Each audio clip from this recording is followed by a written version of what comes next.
And welcome you all here.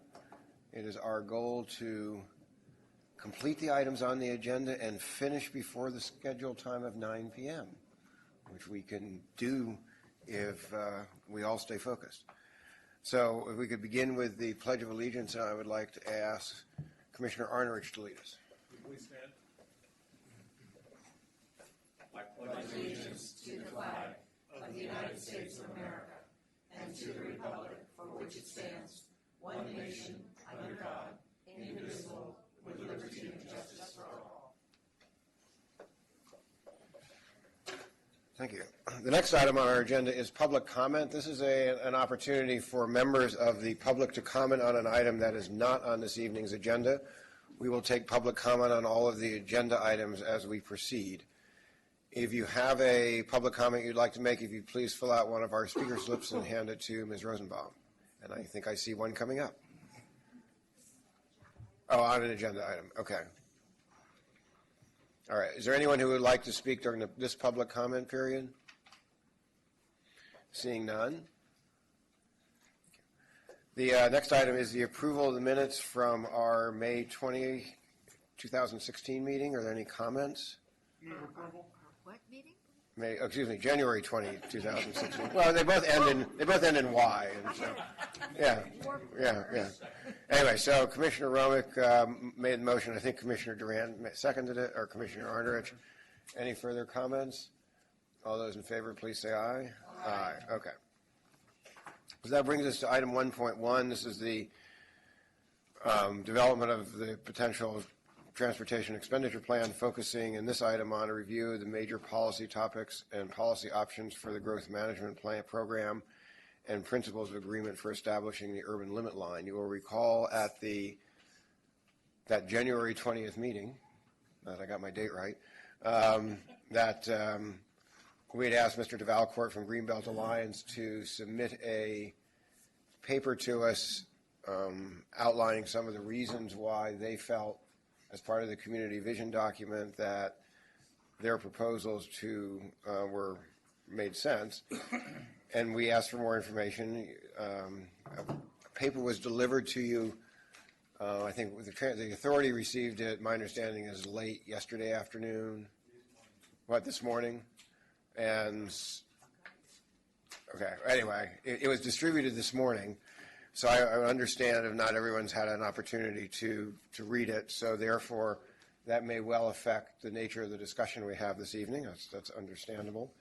In addition, the Board of Supervisors met and discussed the 10-year review of the urban limit line yesterday at their meeting, and I have asked Supervisor/Commissioner Mitchoff to give us an update as to what occurred there after we hear Mr. DeValcourt's presentation. So is there any, Ross, would you like to further kick it off? I don't think I can add anything to what you've laid out there, Chair. Again, just if you haven't said it, really the focus of some of the discussion that we've had is really related to the 30-acre minor adjustment. There's no proposal that anyone eliminate the adjustments that are a member or made by public vote. So it's really related to the 30-acre adjustment. And I guess I'd just like to add, after Joel finishes his presentation, I'll make a few comments before we turn it to public comment. Mr. DeValcourt, welcome. Finish that cookie.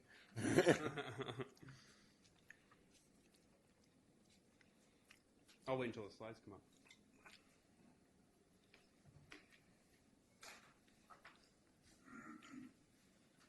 What did I make? Come on.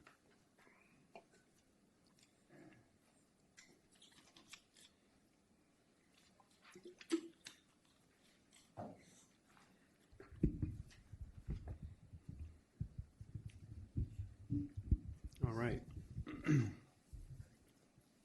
So, good evening. Joel DeValcourt, Regional Representative with the Greenbelt Alliance, and I really appreciate being invited back here to provide our rationale for the policies and vision, growth management policies in specific from our Community Vision and Transformative Policies document. Greenbelt Alliance and our coalition partners definitely recognize the leadership that Contra Costa Transportation Authority, as well as many of the elected officials in this room, if not all, for showing their leadership on growth management and infill development as well over the last 30 years. And we all know as well that there are a lot of issues pressing right now, and despite our progress that we've made over the last couple decades, congestion is worsening, the policy landscape is constantly shifting, and the economy is creating many challenges for us. So I hope that we can take an approach to this measure to maintain our leadership well into the future, as well as honor the wishes of Contra Costa voters. And I'm going to move relatively quickly. If you need to slow me down, let me know. Our first recommendation is to enhance our urban limit lines. And voters have defended the urban limit lines on each occasion they have been challenged by expansion proposals, as shown in this map. There's San Ramon Measure W from 2010, Brentwood Measure L 2005, Brentwood Measure F 2010, as well as the draft general plan update in Brentwood, which had expansion into the agricultural core of Contra Costa County. Voter participation is central to the urban limit line, and we have it in all of our interests to trust the voters' judgment. While the voters have been able to defend the urban limit lines, there is, however, a glaring and dangerous loophole that allows 30-acre expansions without a vote of the people, and that's really the critical piece here. As you can see on the second map here, these are parcels adding up to more than 9,000 acres of land that is at risk in Contra Costa to 30-acre urban limit line expansions. Each of these threats, even in isolation, encourages speculation of our natural and agricultural land. What this does is take some of the best farmland in the state out of production. It drives up land costs at the urban edge, and it destabilizes the agricultural heritage and economy of our county. As a whole, this would be a disaster for Contra Costa. Of course, this is a theoretical maximum, but it also undermines our ability to honor the voters and do our growth management due diligence. And this isn't just theory. Recent sprawl developments, particularly in the Tazahara Valley, have tested these loopholes. The new farm proposal that many of you know from a few years ago was able to advance because of the lack of clarity on urban and rural. So our recommendation is to define what urban and rural are. A pretty simple and really kind of polishing type of recommendation. Without that, we can have egregious types of developments like New Farm, and ones that really undermine broadly the urban limit line as we know it. The current proposal for Tazahara Parks would use the 30-acre loophole for the first time to facilitate residential development outside the urban limit line. And this really opens up a potential avalanche of additional 30-acre expansions once developers know how to use this tool. In addition, we must prevent major subdivisions of land outside the urban limit line, because what this does is it carves up parcels in order to be essentially facilitated to urban development, and this is inconsistent with the urban limit line as voters know it. And so even though we have urban limit lines that are defended by the voters, this particular loophole defends, it essentially undermines the ability for voters to allow their voices to be heard, and we want to make sure that our promises are kept, and essentially preventing sprawl in the future and closing those loopholes before it's too late. Our second recommendation is to prohibit sprawl-inducing projects. Contra Costa voters are fed up with congestion. That's one of the reasons why we're here. And congestion is getting worse by the day as the economy improves. Now, our community vision recommends prohibiting all sprawl-inducing transportation projects, including the 3 projects that you see in this map. All of these projects could potentially have major impacts on Contra Costa, and I want to call these 3 out in particular. This doesn't have a pointer, does it? Yes. It does? Okay, forget about it. Widening Camino Tazahara, which is around the Tazahara Parks, the southern part of Contra Costa County, would significantly increase the pressure and capacity for new sprawl development in the rural Tazahara Valley. Contra Costa County residents have repeatedly voted to protect this flashpoint area from sprawl development, and their desire to see the area remain rural should be respected. The James Donellan Boulevard extension, which is in the northern part, in the hills around Pittsburgh, the environmental consequences from this project are so egregious that MTC's regional transportation plan listed as one of the worst performing projects in the entire Bay Area and denied its state and federal funding. Finally, the proposed SR 239 East County connection, which is in the east there, could lead to specific irreversible impacts on natural and agricultural lands. It would essentially signal a major deviation from SB 375 and the recent direction from Caltrans that has shifted away from new major highway expansions. And what's really important here is that the project is undefined. It can be assumed then that it could encourage sprawl out in the agricultural area as well as the hillsides of East Contra Costa County. It could increase congestion in the 580 corridor by adding additional people to access the 580 area, as well as impact prime farmland and sensitive habitats. And I think the key here is also to recognize that goods movement is absolutely critical for Contra Costa's ability to maintain its economic development. And so what we really need to do is see what the environmental impacts of this project are and where the alignments would be before voters are given the opportunity to vote on this. And what that leads us to is essentially the real need to have a countywide transportation plan and environmental impact report before this transportation expenditure plan is entirely finalized and put to the voters. Our third recommendation is to ensure agricultural protections. Actually, why don't I stay on this one? You'll see the yellow area in eastern Contra Costa, just by State 239, is the ag core of the county. Distressingly, Contra Costa has lost almost 40% of its prime farmland to sprawl since 1990. And as the economy improves, much of this is at the front lines of development pressure. And despite the protection from urban limit lines, the ag core is really where a lot of the development that is proposed in East Contra Costa is targeting. And it is absolutely critical that we have mitigation policies in place so that any transportation investments, as well as those that encourage new residential development affecting agricultural land, are mitigated. That's absolutely critical essentially for our economy in East County to maintain the ability to produce viable agriculture. Lastly, we recommend establishing new growth management standards. Contra Costa is absolutely fortunate to have majestic landscapes and the diversity of natural resources. And essentially, to make these resources serve future generations, it is critical to level the playing field between jurisdictions to help resolve long-standing land use conflicts. This particular map here shows planning area and sphere of influence boundaries extending beyond the urban limit lines, essentially throughout the county. Within the last few years, we've seen development proposals on the hills between Concord and Pittsburgh, which have escalated tensions around future urban development and the proposed regional park and Concord Naval Weapons Station. In East County, Brentwood and Antioch have attempted to annex the same hillsides and open space in an apparent race to do development outside of the urban limit line. These land use tensions would be eased, if not resolved, with clear and consistent policies adopted by the various jurisdictions. Essentially, preventing these kinds of localized tensions ensures greater consensus and the targeting of limited transportation funds. Ultimately, it's in all of our interests, both as local jurisdictions, as voters, as well as those interested in the economic prosperity of our county, to take this into account and to make sure we have smart planning practices in place.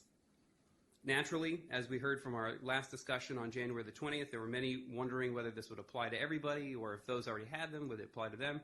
Naturally, those that have these policies in place would not be required to have further requirements. Those without these resources, such as hillsides or other types of amenities, would not be required to do things that are not within their jurisdiction. In conclusion, we recommend enhancing the growth management program and urban limit line as central policies in a new transportation sales tax. These enhancements will create better protections for the natural and agricultural lands that voters cherish. They'll encourage the right kind of development in the right place and prevent the worsening of congestion. So thank you. I know that was fast. I've been asked to be fast, and in order to capture everything, I've tried to have it there. So I encourage you to ask me questions, to reflect on this, and I look forward to discussing this with you tonight and into the future. Okay. Thank you very much. Are there questions, Mr. DeValcourt? Yeah, well, yes, but I didn't know. Well, I was going to take questions, then we'll take public comment, then we'll have authority comment. Okay, so seeing no questions, thank you. So I wanted to turn to Supervisor Mitchoff to talk to us about the Board of Supervisors discussed yesterday. Thank you, Mr. Chair. Yes, the Board of Supervisors yesterday had an item on its agenda to consider what our time frame and next steps were going to be relative to the midterm, which is 10-year requirement under the urban limit line to review that. And so we gave direction yesterday to our staff. They will be returning, they believe they'll be back to us with everything sometime this fall. This is a review of the jobs housing balance within the urban limit line and whether it can or cannot accommodate the future growth. While the measure requires that it goes through 2036, we're going to use the ABAG numbers for 2040 because they're available, and look at that. So we'll get a report back either that we can accommodate the jobs housing balance, and if we can't, that doesn't mean that we automatically do anything to the urban limit line. Then we would have to discuss what next steps are and how to move forward. One of the interesting issues that came up that's on all of our minds is affordable housing and I don't know if the right term would be unintended consequences, but by having an urban limit line, the concept was always that there would be infill, and I think we all support that. The problem is that land becomes more expensive on the infill. I'm dealing with an issue in my district, and I know all of you have probably had this come up in your own jurisdictions.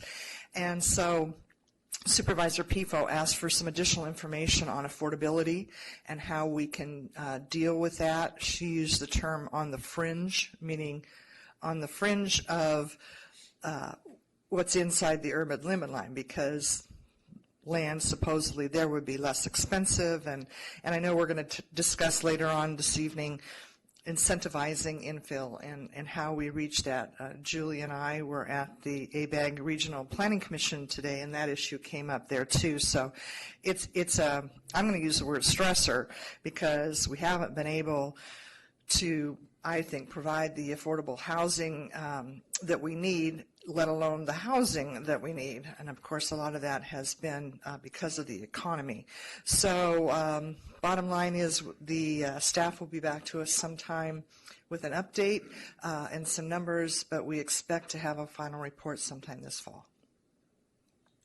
So is it safe to say that by the time we need to circulate a draft TEP to the jurisdictions, we won't have much more from the county, because that's in late March? Right, but the bottom line is it wouldn't matter whether you had it by then or not, because if it shows that it's not there, there would still have to be a process not only in the county but each of the 19 jurisdictions on how to address that and their own urban limit lines. And there's no way there could be any final decision as to whether to expand it or not. Thank you. Are there questions for Commissioner Mitchoff? Okay, seeing none. Ross. All right, very, very brief. I just want to, again, talk a little bit about our purpose of the meeting tonight and pull out a few other points that are included in the staff report. So similar to the meeting we had in mid-January, we're really looking for some comments and input back to staff and consultant team and stakeholders. So we're not asking you to render a final decision, even though we do have some options listed in the staff report. So we're working with stakeholders on the full spectrum of issues that Joel talked about, and we hope to bring back a comprehensive proposal, even though tonight's meeting is really focused on the one item of the minor exception.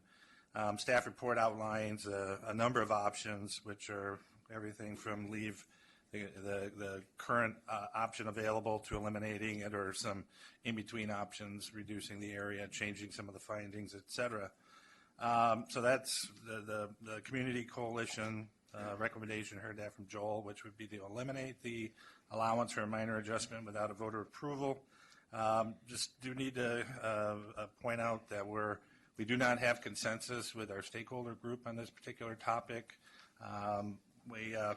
Staff report talks about some input we're getting from the building and business community, and it really relates, I think, to some of Supervisor Mitchoff's comments about the difficulty in development. So we've got specific input that until we can figure out how to produce more housing or generate more housing production, we don't want to take any tools away, even including the 30-acre minor adjustment. So I think it's fair that you hear from both perspectives before we get public comment and debate. And again, we'd like you to give us your comment input and allow us to go back and see if we can find some kind of consensus with the stakeholder group.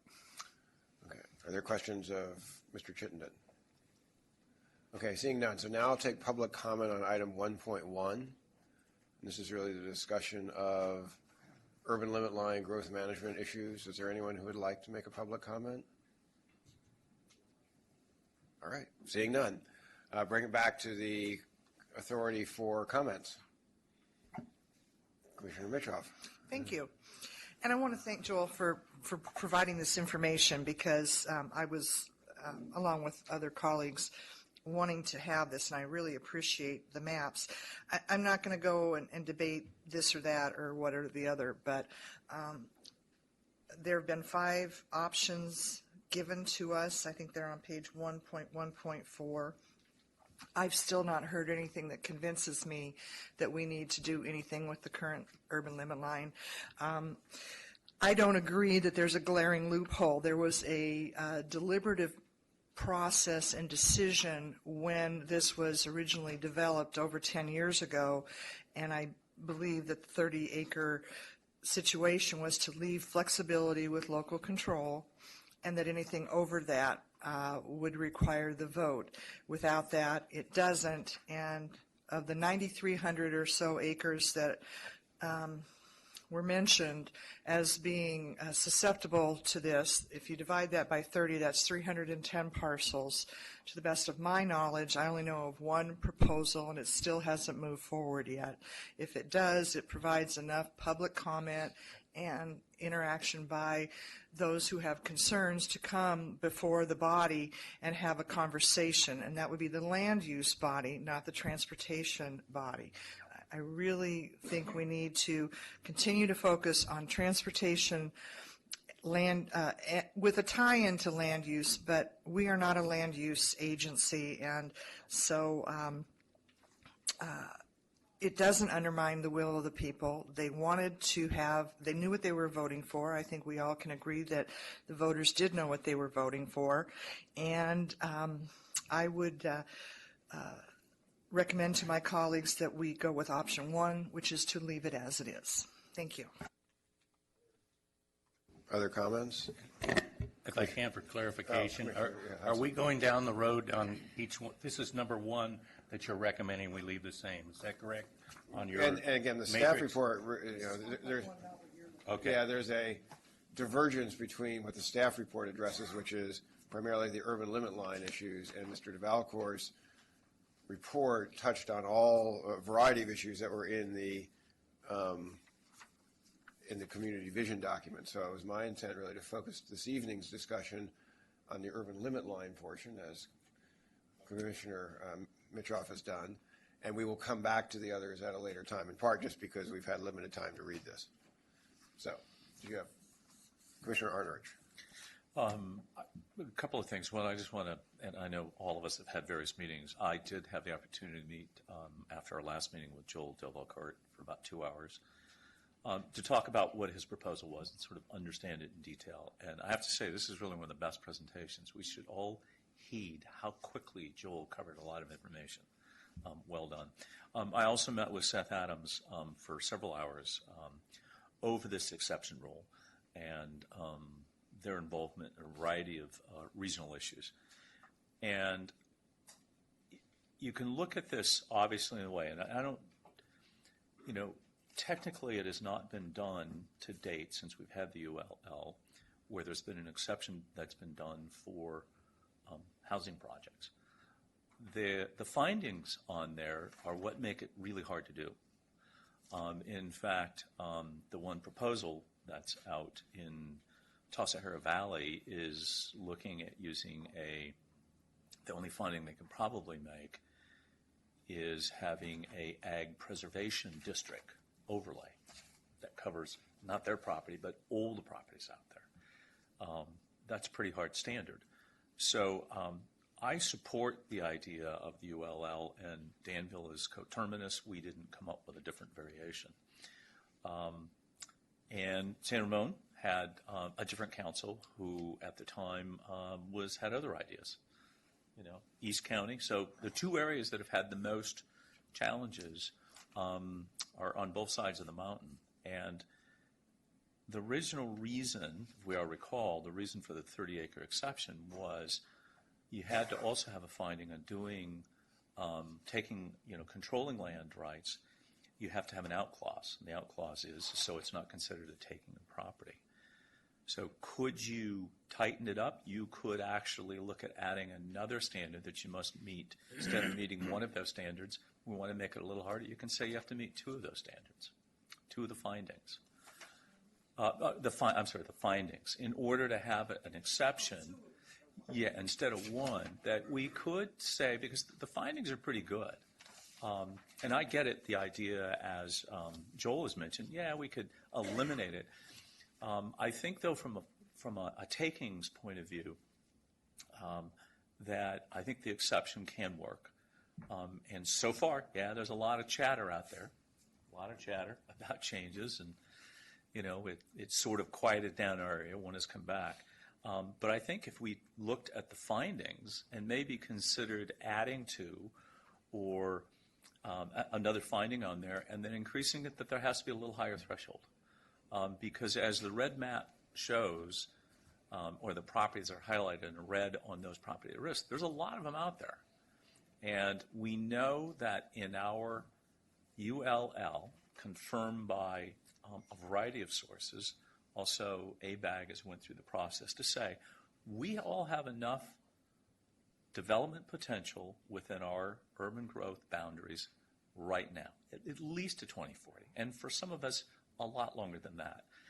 That bleeding out, as you say, it's cheaper to build on land outside there because it has no value yet, per se.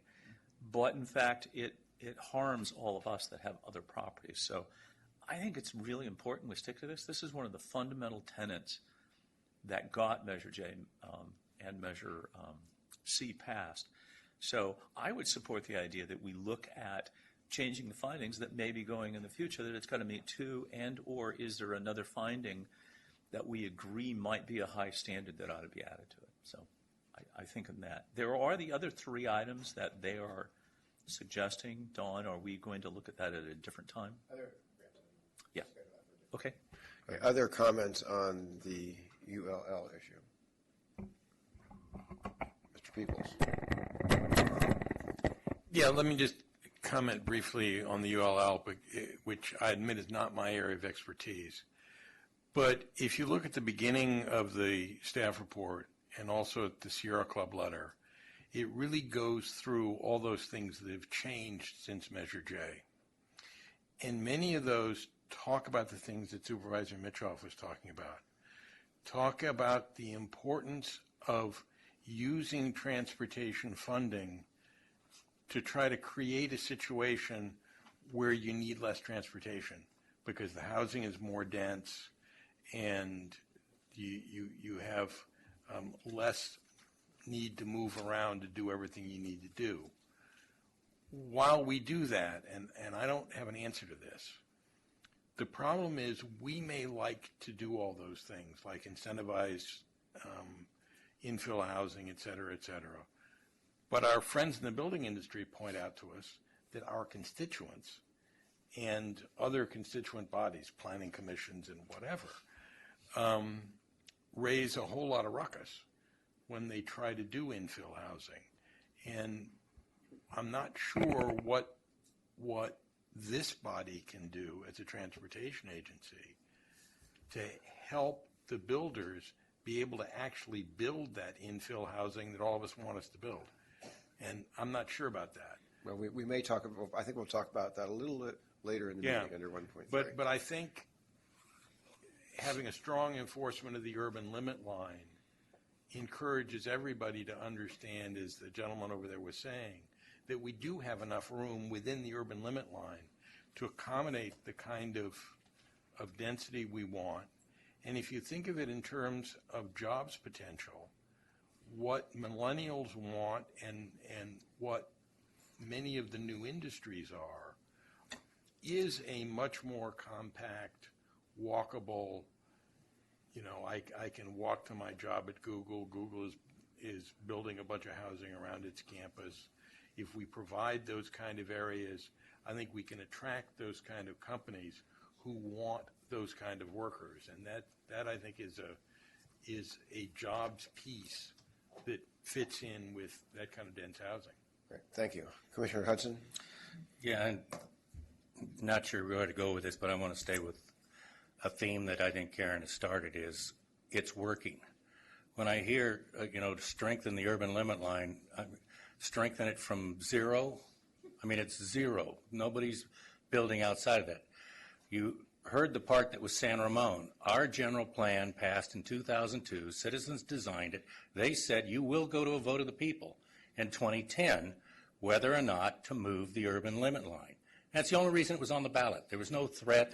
The good part about it is Newell and I and a few others sat down, and the planning area is about 3 times the size, and we got it down to where the 3 of us agreed on what it should be. I think we need to focus on what we're doing, and what we're doing is honoring, strengthening the urban limit line. That 30 acres in there for the county is unforeseen problems that might pop up. And this is how important it is. San Ramon put in, not council members or planning commissioners, but a update committee of 33 people put in the 25 acres in San Ramon. And by the way, we put 3 of them on the planning commission, so I think they can take care of it. You can't change any amendments to that general plan without a 4/5 vote of the planning commission and a 4/5 vote of the city council. That's about as strong as it gets. I mean, we're not making amendments. But I think that if we want to take it out, the same thing applies. We should go to a vote of the people. Do you want to take this out? There are unforeseen issues that we don't know about that you may need this. It hasn't popped up yet. Does that mean it won't? Great, thank you. Are there commissioners who've heard sort of from Commissioners Mitchoff and Hudson concept of don't change what we have, from Commissioner Arnerich that perhaps we should consider we should leave the 30-acre adjustment in, but perhaps require that it meet 2 of the notice conditions or some other approach to dealing with that? Does any commissioner have any other approaches that they would like to bring forward? Mr. Johnson, I Yes, have a question. Commissioner Mitchoff. When we talk about making changes to the ULL, based on what I heard at my board meeting yesterday, are we talking about the ULL as it relates to this body in whatever dollars are available?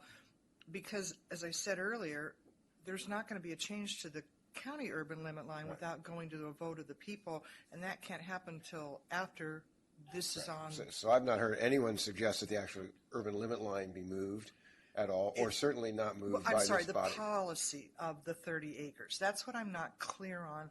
How do we incorporate that? So the only thing the authority can do is adjust the policy for getting return to source funding. That's what I was wondering about. Okay, Yeah, thank you. we have no power over what the county might do. Mr. Peoples. Yeah, as a retired lawyer, I'm really interested in what Mr. Arnrich said about taking, and maybe our lawyer would not like to comment sitting at the dais without a chance to do research, but I would be really interested in getting the takings issue fleshed out and the relationship between the 30-acre carve-out and takings. Okay, great. Thank you. So other comments? Because I think that provides some direction to staff as to what the interests of the authority members are. I have sent staff basically some questions that might, depending upon how they're answered, might lead to some other suggestions. So, for example, some of the other things in the staff report, do we limit the number of times a jurisdiction can use the exception over the life of the measure, for example? Because you wouldn't want someone to propose one every day. Not that anybody has, of course. I understand. Nobody has. No one has. Right. But assuming there's no other comments, we can move on to item 1. Okay, Commissioner Durant. Well, I think we're not trying to give direction per se. We sort of outlined the range. Commissioner Durant. Yeah, thanks. I'm sort of in betwixt and between the comments that have been made so far. The real challenge, it seems to me, is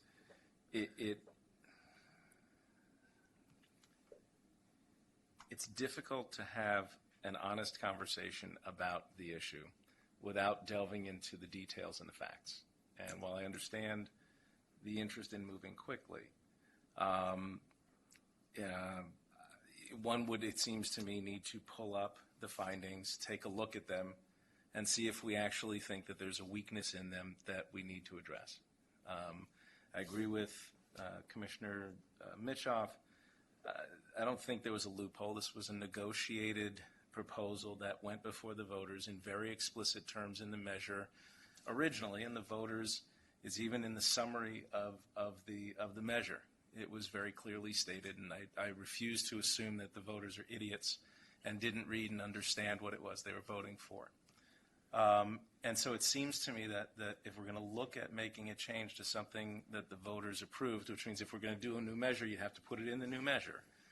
There would have to be a reasoned justification, not just sort of an abject set of fears.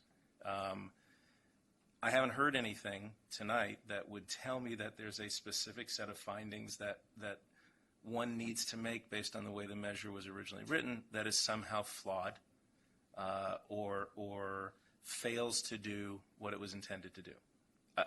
Again, I don't think you can have an intelligent conversation and come to a conclusion unless you're willing to go through that painful process.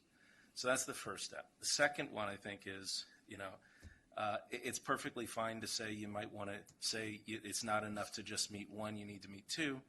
You might want to be a little more refined about that and decide which one or two are really critical for the purpose of protecting the urban limit line if, in fact, we think there needs to be any change. And that's another place where I would think you'd have to have real, honest, hard conversation that says, not just with red blotches on a map, here's the pure potentiality of harm, but here's some reasoned basis for believing that given the way the structure is set up today, there's a realistic harm or even something that's a realistic potential. Because otherwise you really do risk upsetting the very delicate balance that was originally struck. And I'm struck particularly by Commissioner Hudson's comments that, part of the original compromise was making sure that we didn't have unintended consequences.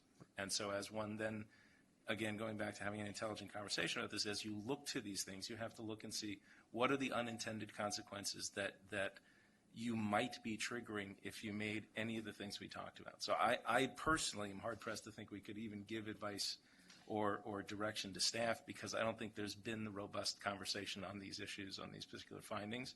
That would be necessary. I'll stop there. Thank you. Mr. Tatz, and not to delay or prolong, I do have what those findings are, if anybody wants to know. They're available to anybody. I think they're in this staff report. Okay, Commissioner Abelson?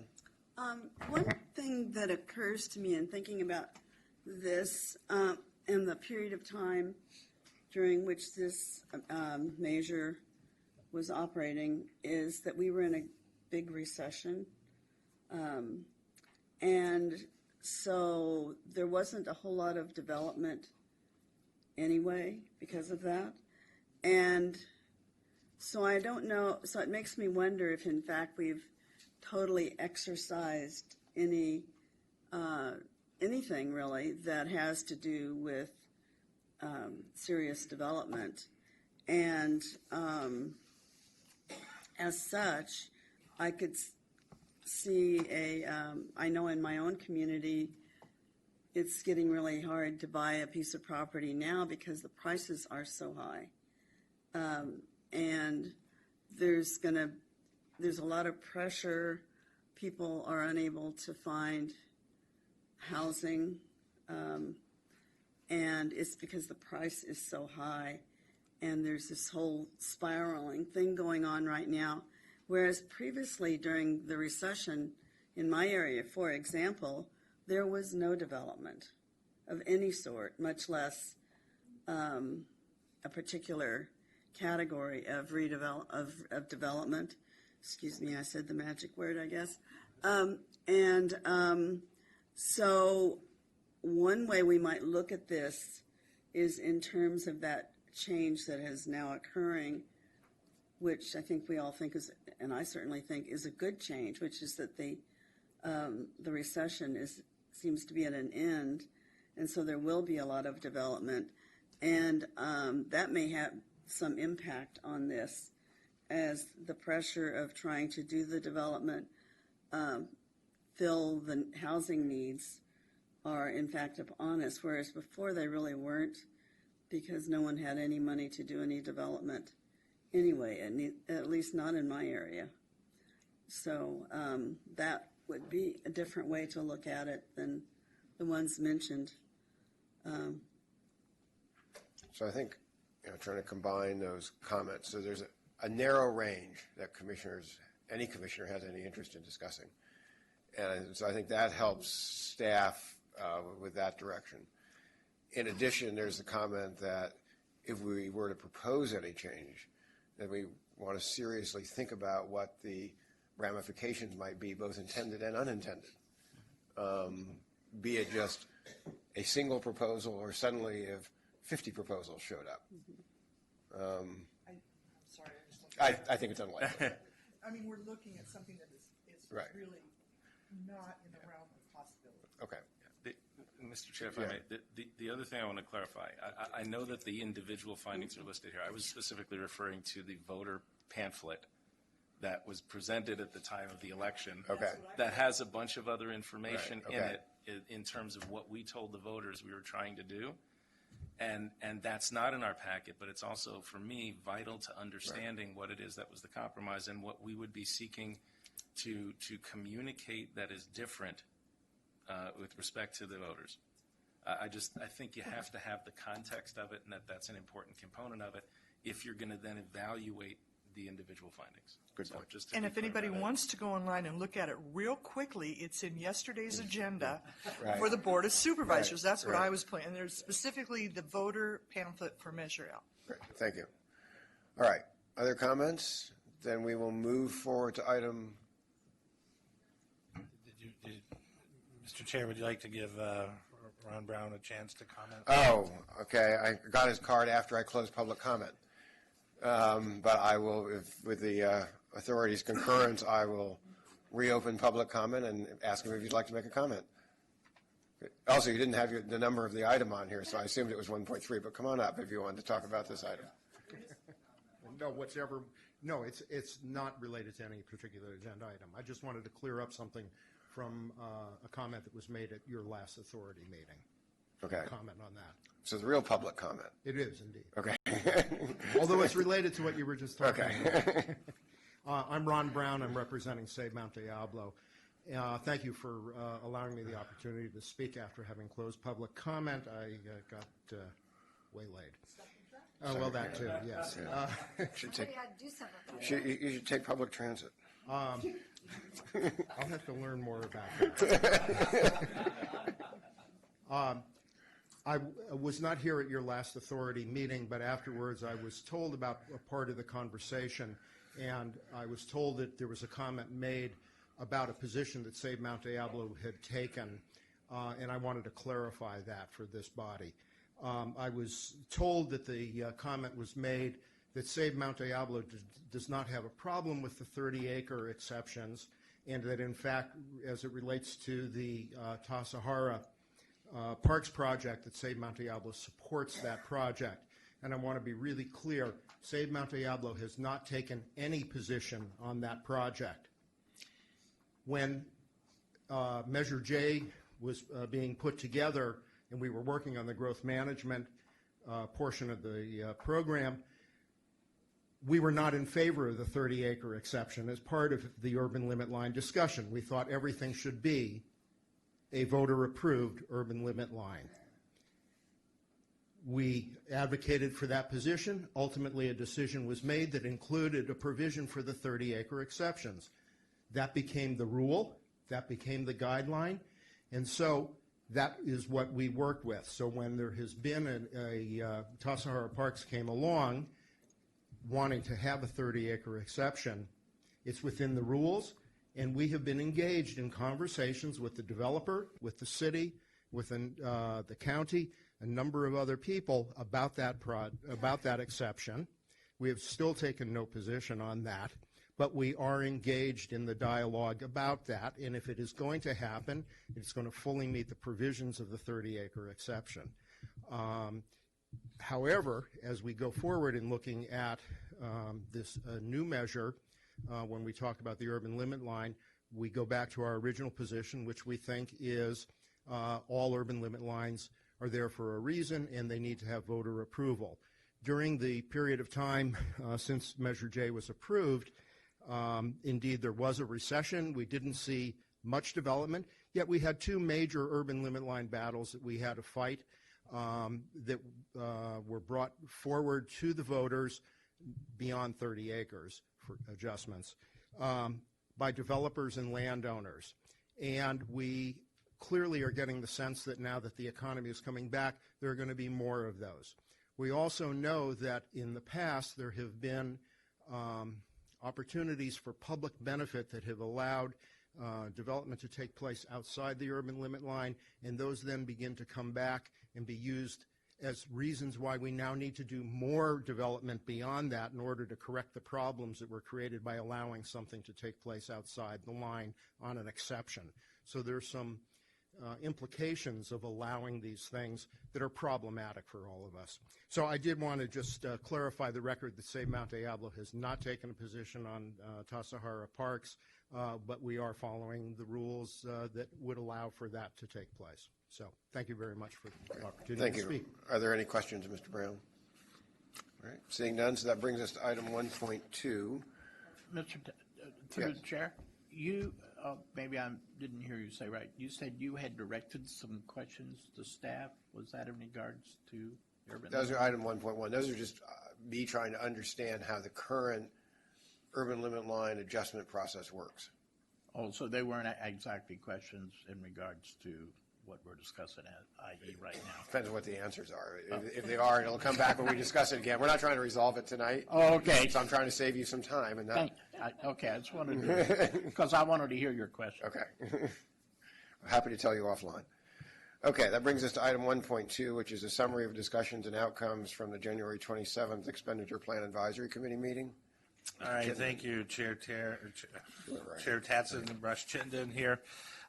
This item and its attachments provide an overview of the EPAC meeting that was held last week. This is the first meeting we've had of that full body since October 12th. As we've discussed in the prior meetings, we've had a number of discussions and meetings with smaller groups of that body, and many of them are sitting behind me in the audience here today. The EPAC meeting last week, I think it generally worked or went pretty well. Much of the meeting was spent trying to educate some of the members in response to some questions we had last fall on how all the pieces of what we're talking about could be stitched together into a TEP. So we tried to illustrate that by walking through the Measure J document as an example to point out how that was structured to show financial investments in different categories. Some of them simply just describing the scope of that investment, other ones that talk about different rules that would be applied to those funding categories. And then we got towards the end of the document and talking about growth management plan and other policies. So just trying to illustrate how that could all be put together. I think quite a few folks got it. Still got a lot of questions about, well, that was nice, but I still don't quite see how all the questions and discussions we're having here are going to fit into a proposal, because we're going through these items one by one like we're doing here, and you all have the benefit of being living and breathing this at least once a month or twice a month with the committees, and these folks are getting engaged on a periodic basis. So it's a long-winded way of saying we're getting a lot of feedback that a best way to get the kind of comments from a group of folks that have one or narrower interests would be to have a document in front of them that really puts a whole plan together, good, bad, or indifferent. At least you can see all the components of the plan. So we reached out to some of the folks in some of the small groups, some of the leadership that's emerging out of the EPAC. Got a general signal today that it makes a lot of sense. We should focus our efforts with the small groups, work to incorporate your comments and put a proposal in front of the group. So I don't think there's a final decision yet. We do have a meeting scheduled for next week, or we have meetings scheduled with the EPAC every other week between now and the end of March. We think we want to do a little more outreach. We think it'd probably be more productive to maybe have fewer meetings and bring more complete products to the EPAC. So As a minimum, we'd still continue to meet once a month instead of twice a month. And as I say, I don't think we have a final decision on that. We can certainly report on the outcome of each of the meetings, but just a general thought that getting a more complete packet, incorporating your comments, meet with them periodically, bring the comments back to you with a more comprehensive package that they can see how everything works together is probably a better approach with the limited time that we have available. So I just want to provide that overview and see if you had any comments about that approach, and then certainly we'll continue to update you on the discussions both in the small groups as well as discussions that we have with the full EPAC. Questions?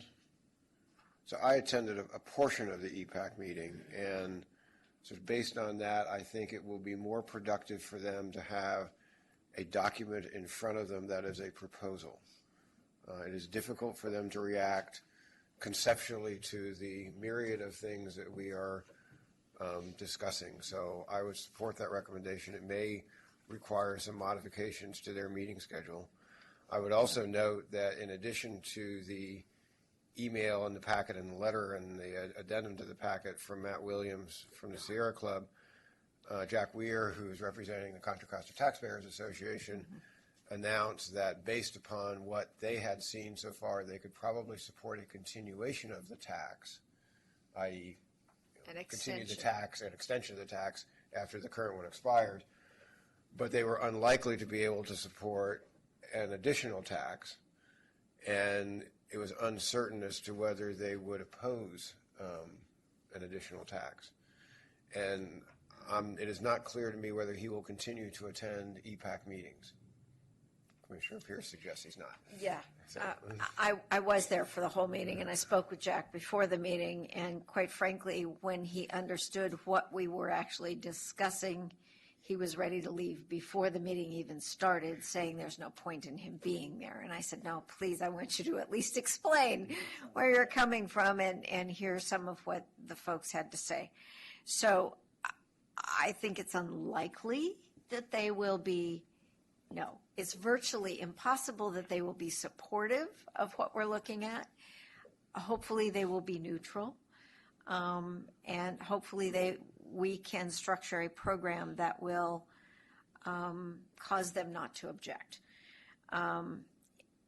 The other point, I would echo what Dawn said. I think, and it may well be true for this body as well, that reacting to something that sort of lays out the big picture may well get us to where we need to go quicker than piece by piece. We may have to take it a piece at a time, but if it's in a context of a bigger picture, it might help us to frame what we're talking about more comprehensively.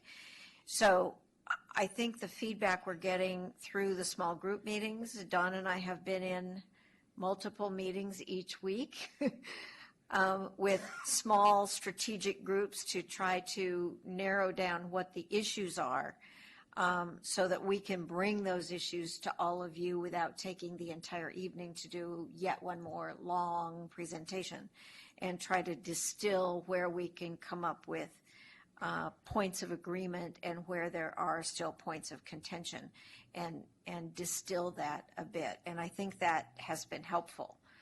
And there are ongoing meetings, I know, between staff and other agencies as well. So that helps.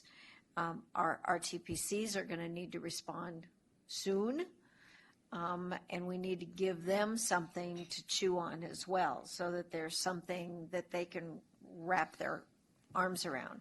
We've met, Dawn and I met with staff and a few of the representatives of the city managers, and that was, I think, a very productive discussion to get a better idea of what their concerns were, and we're able to take that to one of the small groups and say, what do you think? Do you think we can make this work? And we are getting there.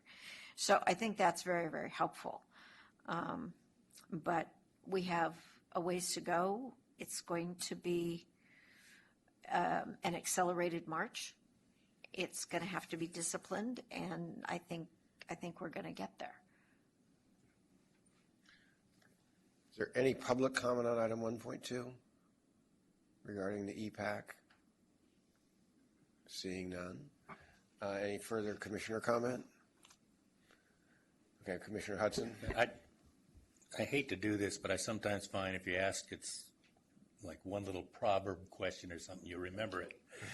And I appreciate, pick on Joel for this one, that, you know, to sit down and write 16 pages or something, you probably believe what you're writing, and it's you know, it's worth taking some time to try to understand it. The one thing that I couldn't get my hands around, there were several things, but this one, we're talking about the urban limit line as one of the conditions in a growth management element to get a return to source money. And it was, in addition, we must prevent major subdivisions of land. And I'm, for the life of me, trying to figure out how that would relate to what CCTA is trying to do, other than an advocacy position.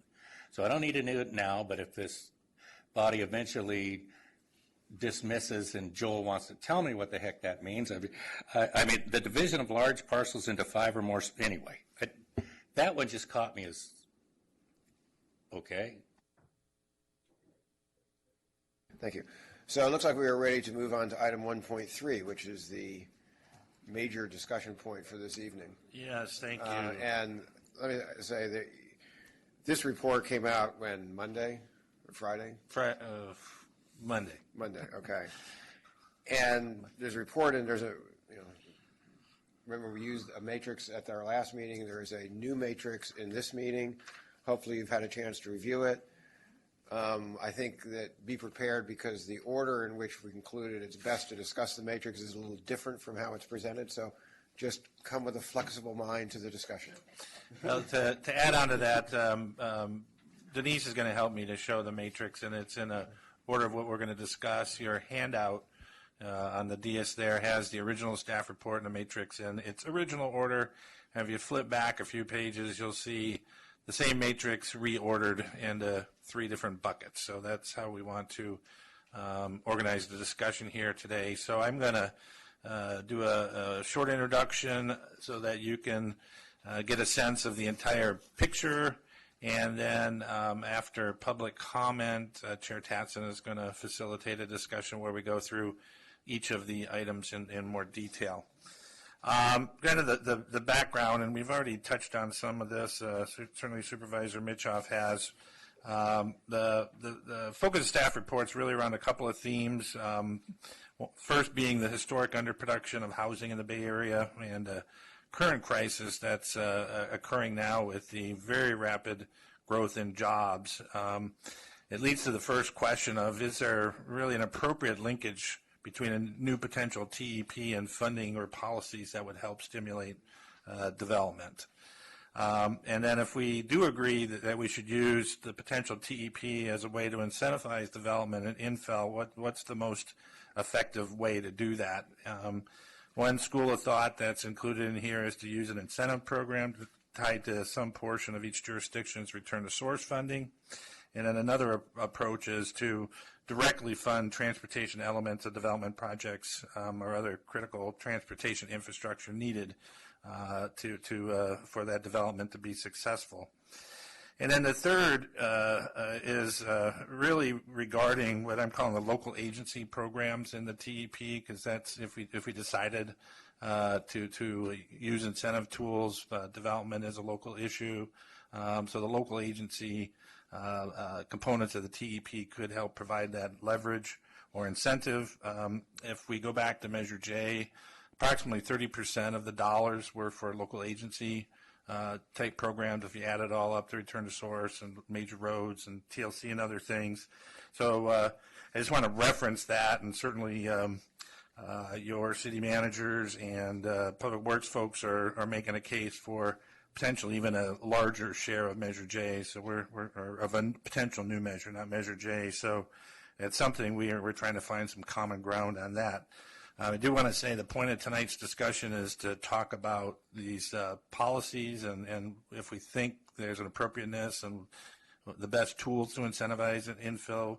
we don't really want to get into a debate of the percentages at this meeting. That's something we'd like to do at a later date after we continue some of the discussions with the stakeholders, and the major stakeholder in that discussion is the Public Works, or not the Public Works, but the Public Managers Association representatives. So I guess the staff report has a lot of background information. It really is to illustrate that this housing crisis is a common cause that is supported by all spectrums of the stakeholder community and the EPAC. So this is one where we can say there is some unanimity that this is an issue that should be addressed, and some unanimity in that there is an appropriate linkage between a transportation measure and ways to incentivize housing. And it really revolves around kind of learning from some of the last meetings here, what are the problems. So I've tried to outline, at least in my notes here, these isn't necessarily in the staff report, some of the problems that we're facing. The first is the Bay Area does not have an adequate housing inventory, which has led to the high rents and increasing home prices. And that fact was even true during the Great Recession. Certainly, home values decreased significantly and rents maybe went down a little bit, but we were still much higher than the rest of the nation. So on a relative term, we were still very high. That might not necessarily be a transportation issue, but it's just a data point. Inadequate supply of housing and affordable housing cause many people to live outside the Bay Area, which increases the number of people that have to commute from outside the Bay Area into the Bay Area, or even long-distance commuters within the Bay Area. And this clogs our freeways and clogs our transit systems and contributes to increased greenhouse gases. So that is clearly a transportation problem that could be solved in part with increased housing supply located near jobs or near transit nodes. And then our existing transportation system can be more effective if new development occurs around major transit nodes or high-frequency bus lines. And then the converse of that, if we build away from transit opportunities, that generally results in the increased VMT and increased greenhouse gases. So those two certainly make the case for a strong linkage between jobs, housing, proximity is a term you often hear, and transportation system and how we supply transportation to our residents. And certainly we've seen that manifest through a lot of state and local policies, sustainable community strategies, OBAG funding programs, et cetera, that promote new development with higher densities located near transit.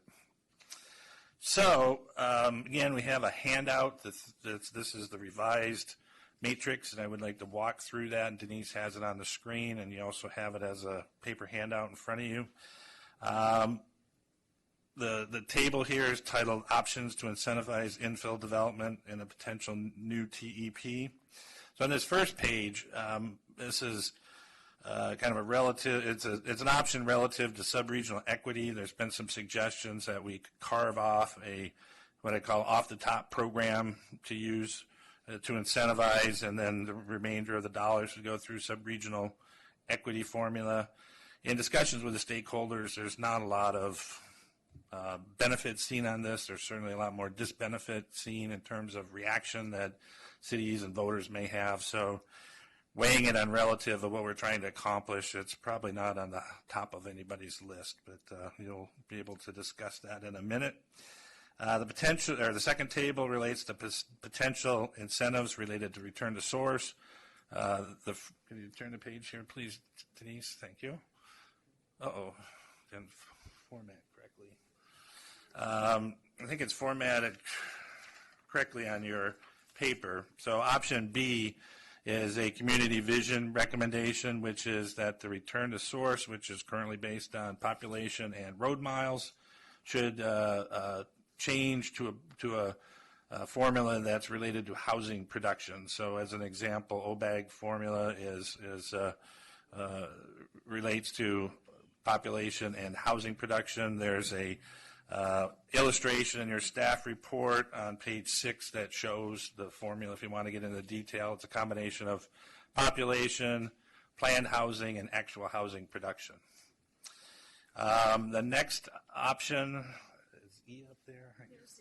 E would be a bonus return to source program where you could extend for additional return to source if you meet certain criteria. Criteria suggested, a couple of them here. You tie them to housing targets. So the first option B would be you'd continue to get your return to source. You'd get that through the current checklist requirement. This one would essentially give you a bonus for additional checklist requirements related to housing, and we'll get into more detailed discussion when we go through this one by one. And then the third table, let's see how that shows. This would be to revise the transportation for livable communities to focus more on housing production, or to potentially establish separate programs related specifically to housing type projects. So the first item listed is item C of the original matrix. Long-standing goal of the growth management program is that new development pays for the impacts of new development.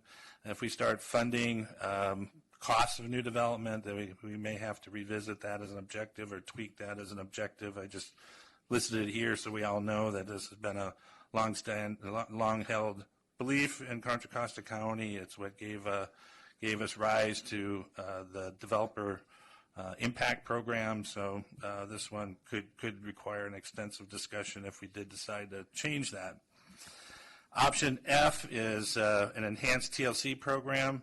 Currently, the criteria for TLC is both towards transportation facilities and new development, as well as improving the transportation in existing communities. So one is to make existing communities more walkable, more livable. Others are to help jurisdictions as they develop new communities. A good example of that would be the Hercules Intermodal Center, where some of the TLC funds are being used on the Bay Trail, being used on other trails that connect to transit and the future train station. So that could be projects similar to that where we're helping to contribute to transportation infrastructure and new development. And option G is a separate program, so we could continue the TLC as it is and have a new program. We'd have to develop criteria related to that. I put in one example of a state program that's really geared more towards affordable housing. We don't have to necessarily gear it towards affordable housing, but that's something that we could do that's just a little bit different from a TLC program that would be limited to new development. Certainly do want to say that all the discussions that we've had, certainly at least with the staff and consultant team, is that none of these should be designed to preclude all jurisdictions from being able to compete these funds. So, for example, OBAG really is incentivizing funds in PDAs. Not all the jurisdictions have PDAs, so we recognize that's something we'd have to work out through the guidelines. We do not want to exclude any jurisdictions that are producing new housing and want to compete for these programs. The last item on this matrix is the anti-displacement program. We talked a little bit about that at our last meeting. This is an ongoing discussion in the Bay Area about how do we measure the problem. The problem's basically defined that as costs of living increase, particularly around the PDAs, and rents are increased. Often there's forced movement of residents in those areas. So that's the term anti-displacement. A lot of discussion of how we measure it. What do we do about that? There's a workshop in a couple of weeks in Oakland on this topic. So certainly it's something that we should follow on a regional policy level and incorporate what we think is appropriate into a new measure. So Chair Tatson, I'd like to wrap that up as our general overview and turn it back to you for comment. Great, thank you. What I'd like to do is I just want to ask you a question on row E, because what was written here is a little different from what I recall. And let me tell you what I recall, and then you can tell me whether I got it right or wrong. So if you look at row E, Option 1 is additional return to source housing based essentially on the current formula. You comply with the growth management plan. Option 2 is you have to produce a certain amount of housing, and then you get this additional return to source money that you can use for any transportation purpose. Option 3 is the one that I thought I had a slightly different interpretation, because what my thought of option 3 did is it gave you two ways to qualify for the money. One is you produce the housing. The second way, if you haven't produced the housing, then you would have done projects that would facilitate or create infill housing or facilitate or create complete streets.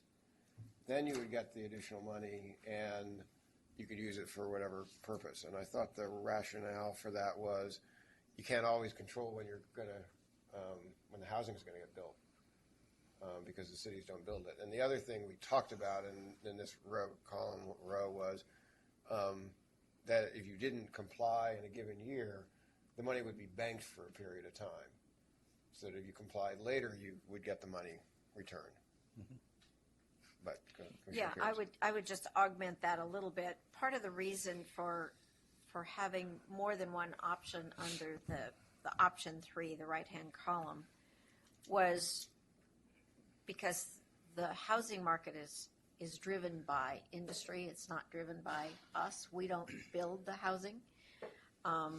We used to be able to a little bit when we had redevelopment money, but we don't have that anymore.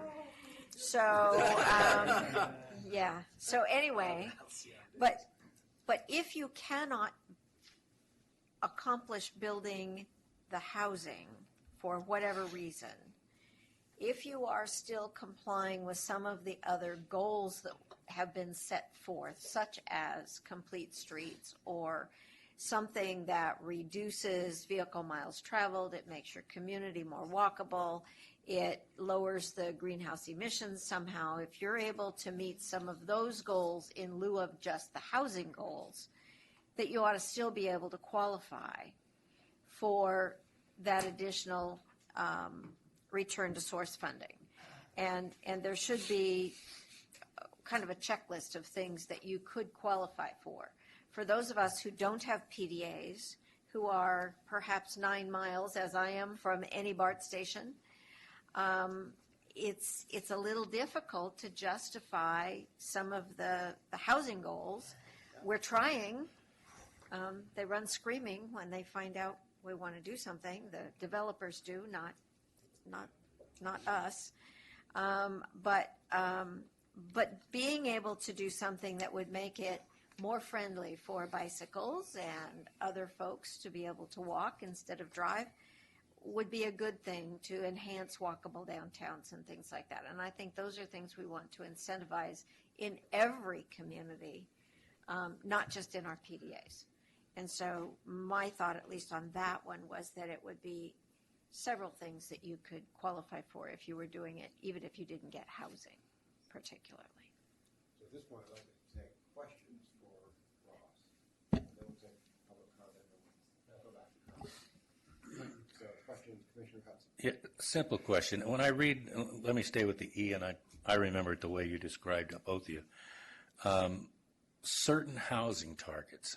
I mean, to me, that's so wide open and vague, and I mean, I have priority development areas. I am a one-to-one jobs housing balance. I got a developer for some reason won't even ask for your money, doesn't want to be bothered by it. But I mean, the reality check here is we're trying to meet something throughout the entire county. We're trying to be in some kind of balance. We're trying to, and I don't understand how this is going to help cities that are doing, well, my question is, what in the heck are we talking about certain housing? So, devil's in the details. So I should have mentioned that coming in. What we're trying to do is to get some temperature on if these are appropriate strategies that we should dig in more detail. So we know that if it's something we feel that you guys would like to see further exploration, we would have to dig in and figure that out. Most general term would be you have certain housing production goals in your general plan based on your RENA numbers. It could be as simple as meeting some percent X of production based on plan. Right? Well, That's more detail, yeah. I mean, we'd have to, All we're trying to do tonight is get a sense of, are you even interested in exploring that concept? But you don't have to answer right now. Commissioner Rummick, and then Commissioner Unrich.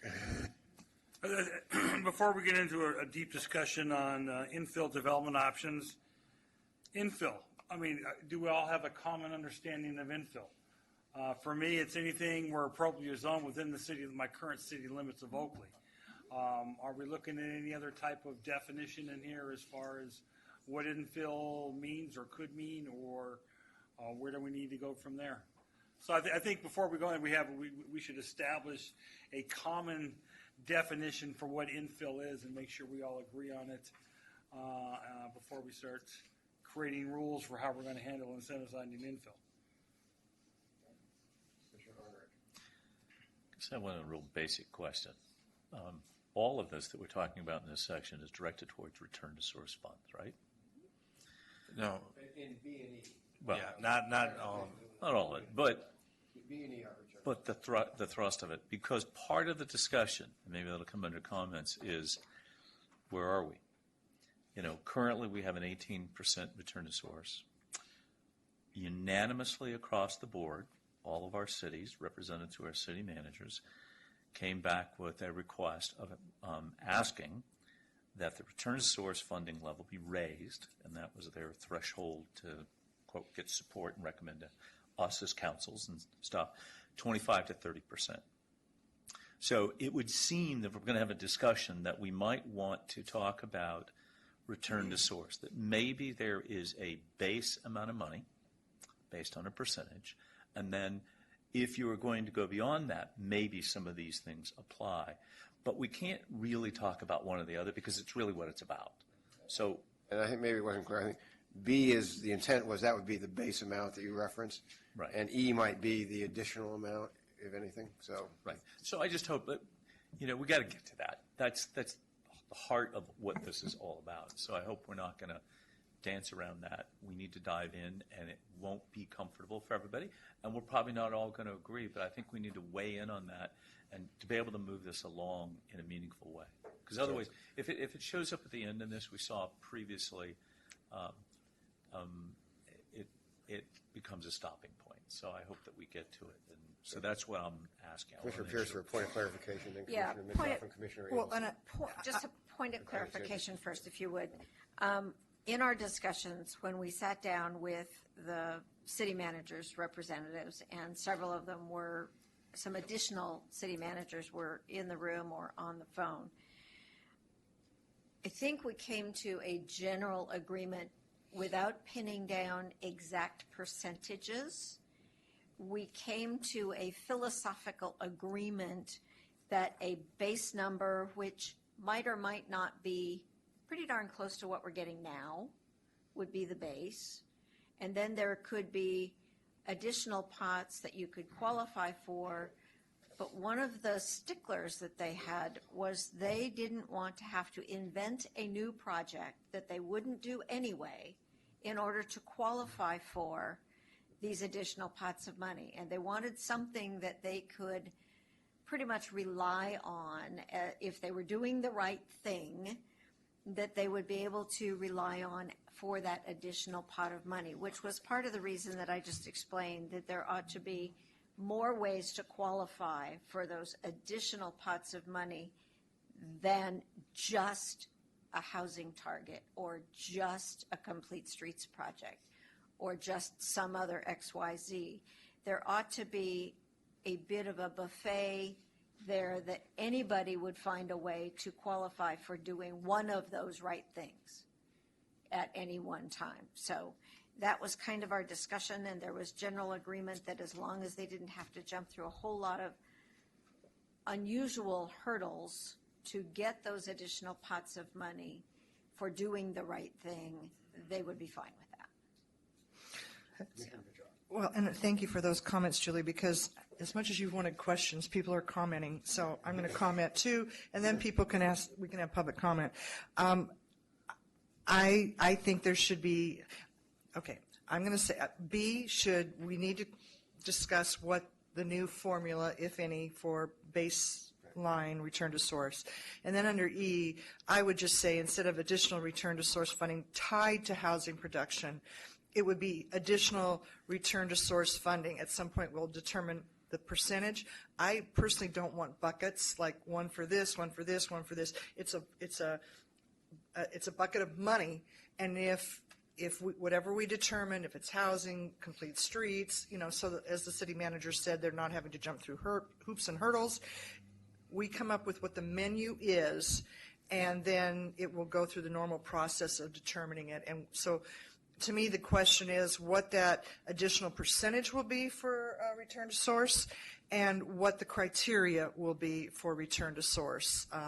And housing can be part of it, complete streets can be part of it. Anything we discuss and hear from the public as to what they want in that additional return to source. But that, because we all know we don't need our hands tied any more than possible. That was my comment. So people in the public can comment on my comment. Okay, great. Thank you. Commissioner Abelson.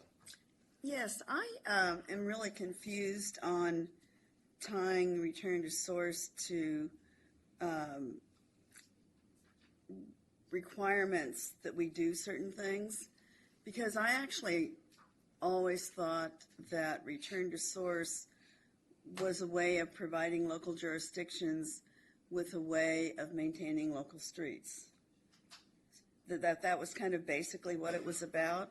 And if that's true, then tying it to, say, housing production just seems like unrelated, because the street is there regardless of whether or not you put more housing on it or not. It just seems unrelated to me. And I certainly am in favor of producing more infill housing, big time. And we're trying really hard in our city to do that. But that isn't how we spend return to source money currently. And what I hear when I talk to city staffs is that they need money for the roads. And they just, every city in this county and in any other county in the world needs money to maintain local streets and roads. So I'm a little confused why in this particular category we're tying it to anything that involves making a change. And housing production, to me in this case, is just an example of making a change. The change could be, anything you want, adding schools, anything. Right. So if I could try It's to answer the question, which is, we have a current formula which is based on a combination of population and road miles. We have received comments that that formula should be altered. This way? Well, a number of ways have been proposed. One of the comments was that it be altered to follow the OBAG formula. So what B&E present is one is, do you change the base formula, but I'm going to go out on a leap of faith and say that I imagine most of the jurisdictions are going to want to follow option 1 for row B, which is we leave the formula as it is. It's probably, yeah. Maybe So another way. hang on. Okay. So then,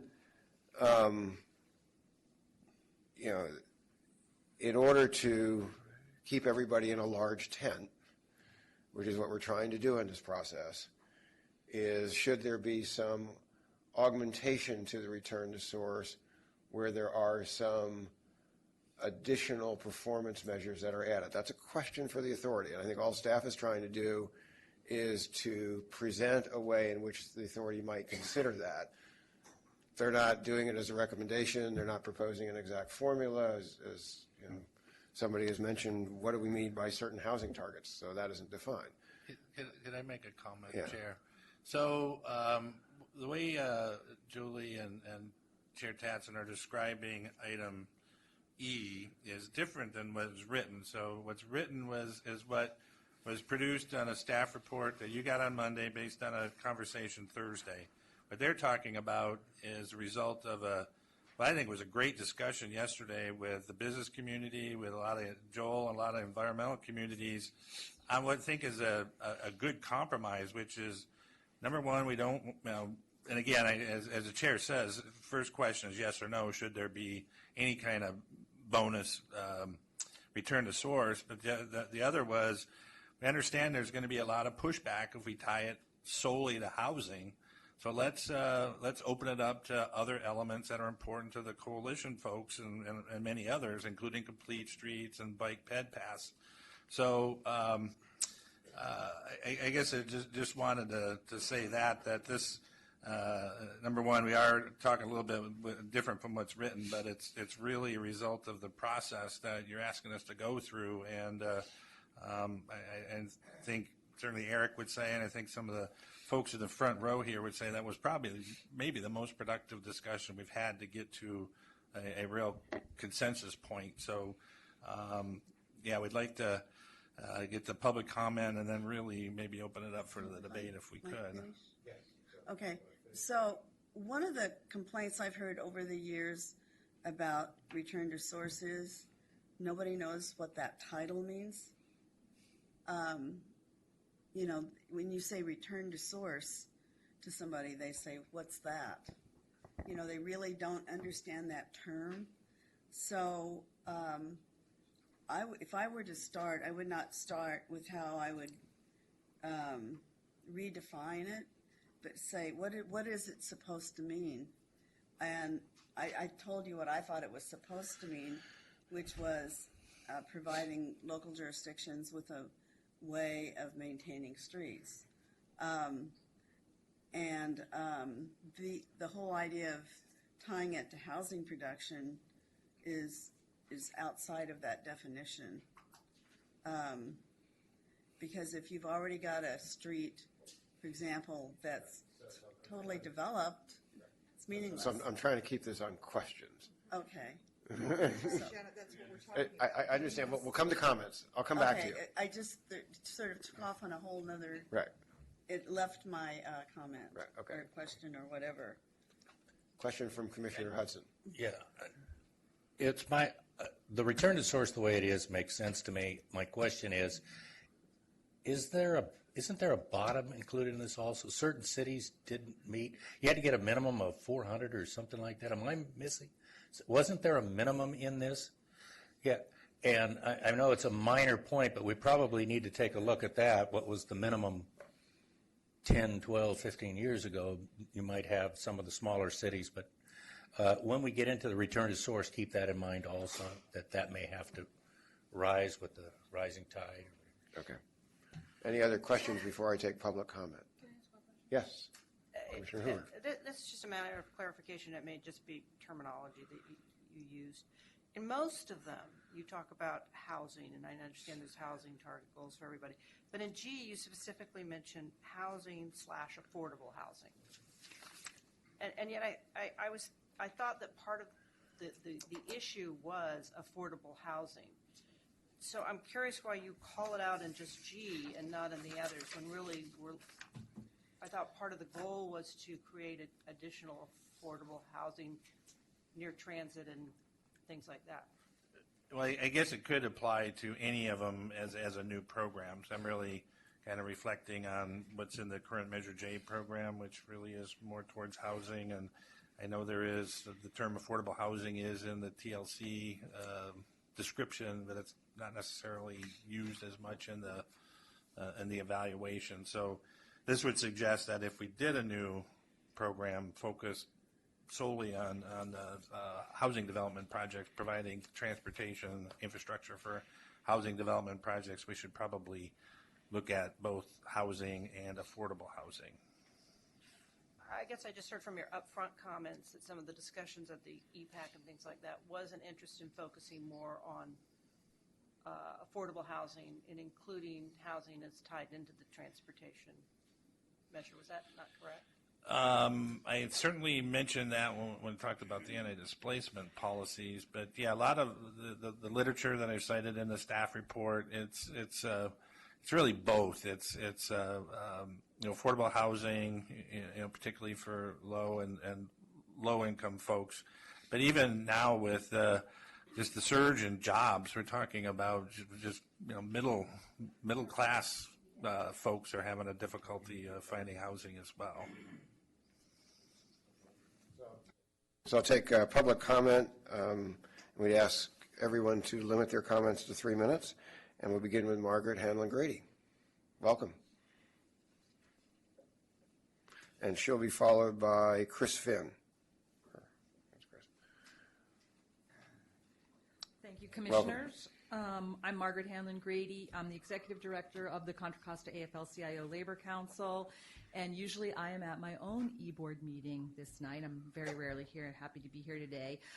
We have 6 transportation industry affiliates who employed in the transportation industry here, and they are the mechanics, operators, dispatchers, programmers, planners, and managers at several bus and operators and BART. Really appreciative of this staff report, and we do support infill incentives as presented by our partner Joel Devilcourt. I hope to come back in March with a real comments supporting a really full, detailed what we support. We also support the continued discussion of these. Housing is our members' #1 issue. It's eclipsed health care. More important to them is the ability to remain safe in their homes and not have to be stressed out trying to find new housing. And when we're thinking about what to tie it to, I mean, I know that I really think B is great. I personally like B a lot, but that first column, that's the one that's just not working. That's not working, that column one, that first one. So how do we tie it? Why don't we tie it to some jobs qualifications and matrices? So we support quality family wage jobs in the TEP and in a potential ballot measure, from construction to public works to operations. We have studies from UC, from the UC Labor Center, from UC, and from Jobs with Justice, as well as a very recent one that was very telling to me in 2010 about the kind of jobs that the Concord Naval Weapons Station is going to be producing, and the vehicle miles and where workers are coming from, what kind of jobs are going to be there, that I think could be used sort of as a snapshot on this project. These studies, and I will share them when I submit a formal letter, show that the transportation dollar that we spend gets a bigger bang for our buck if it's spent repairing what's already here, the public works projects, and the money, secondly, that goes into operations. So as the numbers that we've seen floated in the potential TP, it's not enough for operations. It's just not enough. And we actually think it's less than the 2004 Measure J dollars, and we want more. We want more BRT. We want more routes from BART to home in buses. We don't want any outsourcing, privatization, or subsidies to low-road employers and models like Uber and Lyft. And major projects, please, should provide a prevailing wage, local hire, and utilization of state-certified apprenticeship programs. Local hire on operational jobs and reporting and monitoring quality jobs just through disclosure. We'd also support that. So be submitting something formally a little bit later. I appreciate the time, and that was a great report. Thank you. Thank you. Are there questions of the speaker? Seeing none. Great. Chris Finn, to be followed by Sandra Lee. Welcome. Thank you. Chris Finn. I am the president of A2 1555, represent the transportation workers at BART. I am the chair of the A2 California Conference Board, representing about 12,000 transportation workers throughout the state, and I am a resident of Contra Costa County. Generally, I support planning for sustainability and growth. It's happening anyway. We live in the Bay Area, so there's no way around it. We don't have to try to find ways to have growth happen. It's coming, so we might as well plan ahead for it, and so that we're not facing a couple decades down the road with poor planning, with more traffic congestion, poor economies. So some of the ways to do that, well, we don't want to go invest in short-term solutions. We've seen how that happens. Every couple of decades, you try to widen the highway, add another lane, and that's going to ease traffic. And then a couple of years down the road, you have just as much traffic. It's just as much backed up. Maybe it's further out, and we're backed up all the way to Bay Point, Antioch. It takes you an hour or more to get home. So looking for something that's sustainable, that doesn't just temporarily get us a little stopgap, but transforms things, that really changes the way we do stuff. What we see at BART is the trains are packed. but there's a lot of capacity there. We put a lot of money into the infrastructure, and we're not really using it the best that we can. There's a lot of times those trains aren't full, so if we were to have some of this infill development, we could see a lot more economic growth in Contra Costa County, where people would be commuting instead of out of Contra Costa County in the morning and back in the afternoon, but we could have some jobs in Contra Costa County, Pleasant Hill, et cetera. And that would, again, it sustains the economy. I grew up in a small town that could easily fit within Contra Costa County, a large agricultural base, a lot of economic diversity. But what we saw there is where you had public transit, that's where you had the economic vitality, that's where you had services, that's where the seniors could get to, that's where the youth could go, that's where you had, again, your public services, a lot of life. Otherwise, it was get in your car and drive somewhere. So you didn't have much options. That's where the youth got in trouble. They didn't have much else to do, nowhere to go. So seeing that, I think my perspective is bolstered not just by where I grew up, but what I see at work. Our frontline workers, their perspective, first of all, their interests are in line with the community. They see that public transit works. They see that we need more of public transit, and we have ideas on how to make it better and use the infrastructure that we've already paid for. And I think our interests, again, are aligned with both at BART and throughout the transit agencies throughout the state.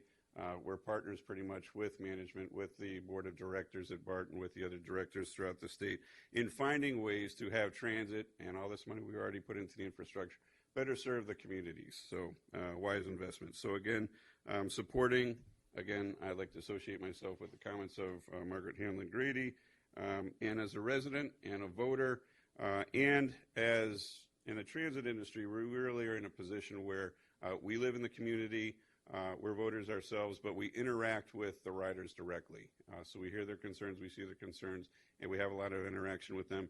If we're looking at getting a 2/3 majority of getting more transit funds into Contra Costa County, it's really going to take a wide coalition that represents the interests of everybody.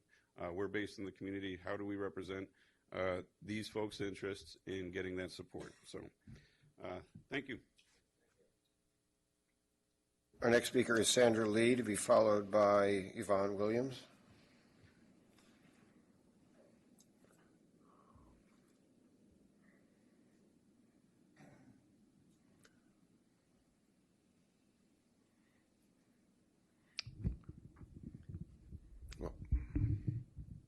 Yes, good Welcome. evening, Commissioners.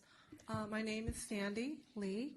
I'm the Vice President of ATU Local 192. We represent AC Transit, which operates in Alameda County and Contra Costa County. We support incentivizing the infill development as proposed by Greenbelt Alliance and support the staff report item 1.3. We also support the option B, suits our members and our riders best. Thank you. Thank you. Any questions? So Yvonne Williams, to be followed by Joel DeValcourt.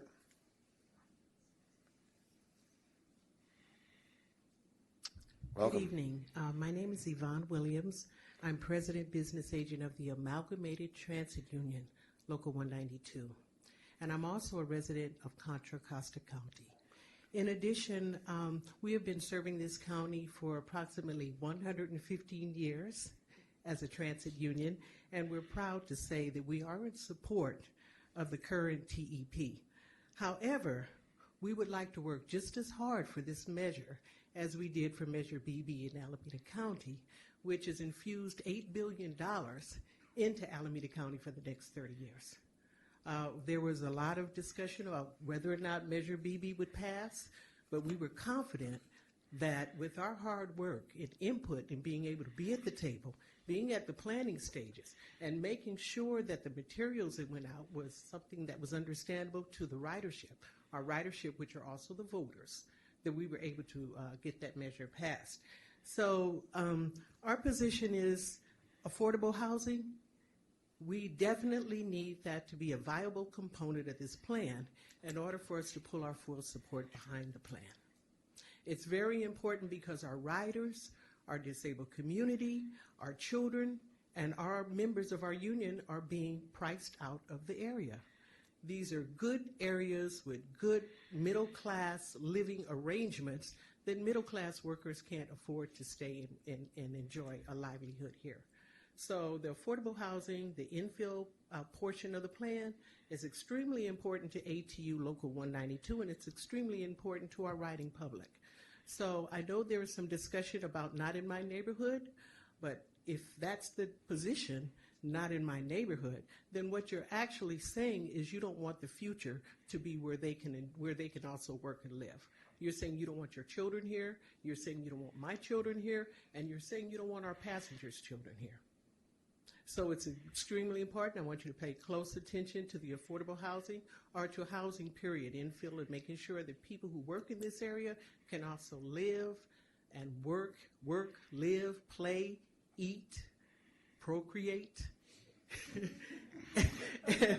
and continue to enjoy this area that we all love and enjoy. And I live in Pinot, so I'm your neighbor.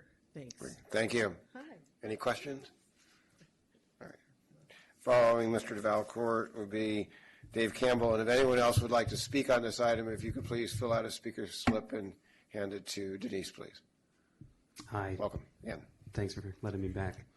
Just wanted to let you know how important infill incentives are. It's really kind of the critical piece here to link transportation to the reduction of congestion, to help create homes that are affordable for a broad range of people that are desperately needing those homes near transit, and to continue to protect our natural and agricultural lands. It takes the pressure off the urban limit line if we're able to invest in the right places. And more than that, this is critical to a new transportation sales tax. It's been the nexus of where groups across the EPAC have found a balance of interests, have found the right kind of relationship between where we should grow, how we invest our transportation funds, and how we end up honoring and protecting those lands that we want to take the pressure off of. And ultimately, it's going in the right direction, and I hope that you support where this conversation is going.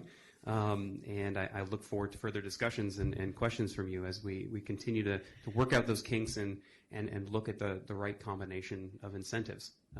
I think that this is really great work that we're doing, and I think it's a real honor to have those creative minds around the table. So thank you very much. Thank you. So are there any questions to Mr. DeValcourt about item 1.3 as opposed to going back to the urban limit line? All right. Seeing none. Right. Dave Campbell is right now the last speaker unless someone rushes up and hands in a speaker slip. Dave Campbell, Advocacy Director with Bike East Bay, again, formerly East Bay Bicycle Coalition. Want to comment on the Complete Streets issue. As you've heard from me in the past, Bike East Bay is pushing for a strong, robust, comprehensive Complete Streets program in a new Measure J, and we're ready to hit the campaign trail to get the voters to agree to it, which we're confident they will. I want to let you know tonight we're working with the consultants and staff and other key stakeholders, and we plan to meet with city managers to discuss the Complete Streets proposal and bring it back to this commission to discuss in the future. So I want you to save some energy for that discussion, and when we have it, don't feel like we just had it tonight because it's being suggested as part of the incentives. It's coming up, so I'm simply asking you to save some energy for it. Thank you. Good, thank you. All right. Anyone else like to speak on this item? Okay, so seeing none, what I'd like to do then is maybe if we could put the matrix back on the screen in the revised order. And I think, Ross, what you suggested is that item A might be low-hanging fruit in that. Oh, I'll turn mine on. Okay. All right, thank you. Yes, A is, as some have been discussed, that there's no one that I'm aware of that's really pushing that as a benefit that's going to offset any likely pushback we're going to get for that. So I don't think there's a lot of sentiment for this option. Okay. Is there anyone who would like to move away from option 1 for row A? Seeing none. Thank you. So that provides a direction to staff. So let's go to the next, and I think we should, to some extent, talk about B and E together, but let me try to differentiate them at first by following up on a question that we talked about before. I can answer as sort of a positive, a yes or a no question, but is there anyone who believes that we should not, who believes we should continue to have portion of return to source using the current formula? Is that broadly held? So that would be option one, column. If there's anyone that disagrees. Well, what? Well, my question is, why wouldn't we go to the OBAG formula? Okay, there's the look. Okay, all right. that's fine. Well, because if we're having to do it under OBAG, is there a reason why we don't want to keep? I haven't heard the art. Okay, everybody's shaking. I'll defer to my colleagues who've been around a lot longer than I have. Well, the OBAG formula, to be clear, that was just adopted is not quite as simple as it used to be. It requires levels of production in order to get your basic return to source. And it has certain income levels as well. And as we all just said, production of housing is tough. Okay, that's fine. Really tough. So for the base level, my suggestion would be we leave it alone and then make the augmented portion be subject. And that's fine. The formula I can support. Will there be a discussion at some time on the percentage? Yes. All right, thank you. Not tonight. But there will be, okay. Commissioner Abelson, Commissioner Murray. I'm a little confused. I didn't think we were trying to revise anything in the current Measure J, are we? Well, no, I was trying to say, should the new measure have a formula like Measure J does? Yeah, we're talking about the next measure. So we wouldn't That's be different retroactive to than you said. Measure J, Okay. so I misspoke. Okay. Okay, Commissioner Murray. I would like to support a county-wide TLC program. So you're back to item A. No, I thought that was return to source by No, that's really for by anything. sub-regional entity. I'm not in favor of a sub-regional entity. So sub-regional equity is really almost for any program, not just return to source. So, which is fine. We can go back to item A. Well, let me not choose those then, and just tell you what I'm thinking. It's important to have a county-wide TLC measure. That's what I'm trying to say. Okay. And because as it is for BART, we would be able to do a lot of housing, but if it's in little tiny pieces, in other words, each RTPC, it's not enough to do anything transformational. We could do a big project at Concord, for example, or El Cerrito, but we need more funding. And the funding would be for greenhouse gas reduction. Excuse me, I have laryngitis. It would be for greenhouse gas reduction by building housing at our BART stations.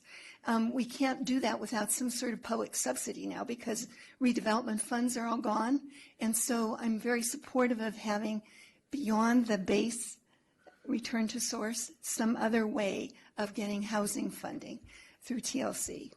Am I off the topic? Well, no, I mean, it to some extent, it relates to item F of the TLC program, but you're arguing for part of that to be countywide as opposed to regional, and that's fine. So that's yes. And I just wanted to point out that ABAG is doing a study, and it shows that, let me see if I can find that, if the PDAs were built out to their fully zoned potential around BART stations, this is to Commissioner Arnich's point, they could accommodate approximately 36% of all total projected housing growth in the county by 2040. So we do have room for infill development, but we need incentives, and the right place to put them is in the PDAs around the BART stations. I just have to add that none of that works unless there's more cars, so we can take all those people. I think that's an upcoming conversation. Okay, thank you. Commissioner Peoples? Just a comment about something Commissioner Abelson said, and I know this is highly theoretical, but remember until about 30 years ago, local streets and roads got paid for with user fees, with gas taxes, with vehicle license fees, and there's at least some discussion in Sacramento about being able to increase those sources so that the local streets and roads, which are critical, they're certainly critical for our buses, get paid for the right way. It's not it's above our pay grade, but I felt the need to make the comment. Thank you. So for going back to A, what I'm hearing is option one with the possible exception of TLC. Commissioner Arnerich. I'm going to say two different things. One, we need to be careful. It's just I'm starting to hear things that are, and I don't disagree with them, but this is a transportation measure. We're not going to be able to convince our voters that we're all going to say they're voting for transportation. By the way, the money's going to go to affordable housing. That won't happen. That's an issue that's important to all of us, but it's got to be solved on its own merits, and it can't be tied to this. While if you happen to do it, maybe you get some more transportation money, but if we start having discussions where money from a transportation half-cent sales tax is going to go directly to subsidize affordable housing, this is dead. Pack up and go home. So just be careful how we phrase it. I think we're talking about incentives, and I think those are all good, but not directly going for housing. They can go for those in another pot of funding source where a entity, community is doing something, and this can help promote that, absolutely. Okay. So that's sort of a comment on F&G. Right, yeah. But to go back, to really be clear, and I know you don't want to do this, but you know what? Let's not screw around here. If you were talking about all these modifications, and it is going to affect what is currently in the base of Measure J, which is an 18% return to source, that is a contract with the taxpayer. The contract says, my community, I know, will get that money, so I am willing to give up my taxes and have the other percentage, the other 82%, go to the greater good. If we are talking about modifying that 18%, we better be transparent about that and have that discussion. And I haven't heard any discussion to modify the 18% of Measure J. What I'm talking about in this new measure. I'm just saying, if we're carrying that forward, and we're talking about this indirectly because we're trying to be sensitive, but we need to be transparent. That if we're talking about that this measure will likely have an 18% return to source, the formula remains the same. And to go beyond, to get to what the cities are looking for, the 25 to 30%, there may be incentives, then that's clear. But if we're not talking about that, if you're talking about somehow cities and our voters are going to have to compete to get back theirs, there is nothing we can tell our voters. We can't sell this in our cities. You can't. And we can all say they're going to sell it. It won't happen. Voters vote out of their pocketbook for the things that help them. And they do want public transportation. There's no question about it. And in most of our communities, it's a variety of reasons why they want it. So what I'm hearing is for item B a base of 18%. It's exactly right. And we ought to say that. And if it's not, then let's have that discussion. Okay. And we weren't prepared to talk about the percentage. Let's put it on the list. We're going to get there anyway. So, okay, so let me try and go back to on item column B, or row B, I'm sorry. I think I've sensed that now that we've addressed Commissioner Mitroff's comment that everyone wants there to be a return to source pot that is allocated on the current formula. The only comment we've heard about percentage tonight is it's at least 18%. If not more. Yeah, maybe more, but we haven't, I wasn't going to try and do that until we put the whole financial plan together. Right. Is there anyone who for column B has a different point of view? I just want to add, and maybe this is for additional discussion, because I agree wholeheartedly with what Newell was saying.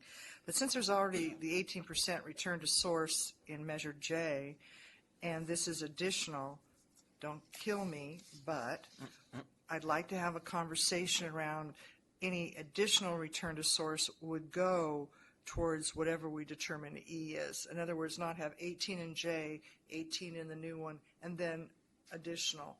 It's just a thought, folks, because, and I'm just saying there's a need in both places, but since there's already a return to source at the 18%, I know the cities have a conversation about wanting more, and if nobody else wants to have the conversation, that's fine. But it's something because we want to have the ability to do more. Just a thought. Thank you. Commissioner Durand and Commissioner Pierce. Thank you, Mr. Chair. Let me start by saying I agree wholeheartedly with what what Newell was saying. I think the trick is with one caveat, which is I actually think what he was saying also related to B&E, because embedded in option 2 in B&E is a concept of building affordable housing into this, particularly if you look at, I'm sorry, B&E? Oh, okay, thank you. Particularly if you're looking at the OBAG formula, which I'll just give my editorial comment, which I think is insane.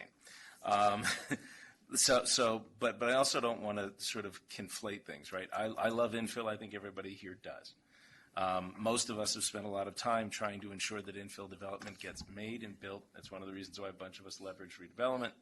Problem is that you can't do it everywhere. And so if you're going to leverage all of these things, whether it's the existing return to source formula or the incentive return to source formula or whatever else we call it, and you're going to tie it to production, you're essentially going to create donor communities, and you're going to have to sell this to the people in those donor communities to have them understand why it is that they should be contributing to a sales tax measure or supporting a sales tax measure that takes their dollars and sends them to some place that they may never go and there may not be any perceivable benefit to them. And I think you just kind of have to have, again, a sort of an honest conversation about that. I think also all of us can get behind the notion of affordable housing in a bunch of different ways, but not return to source.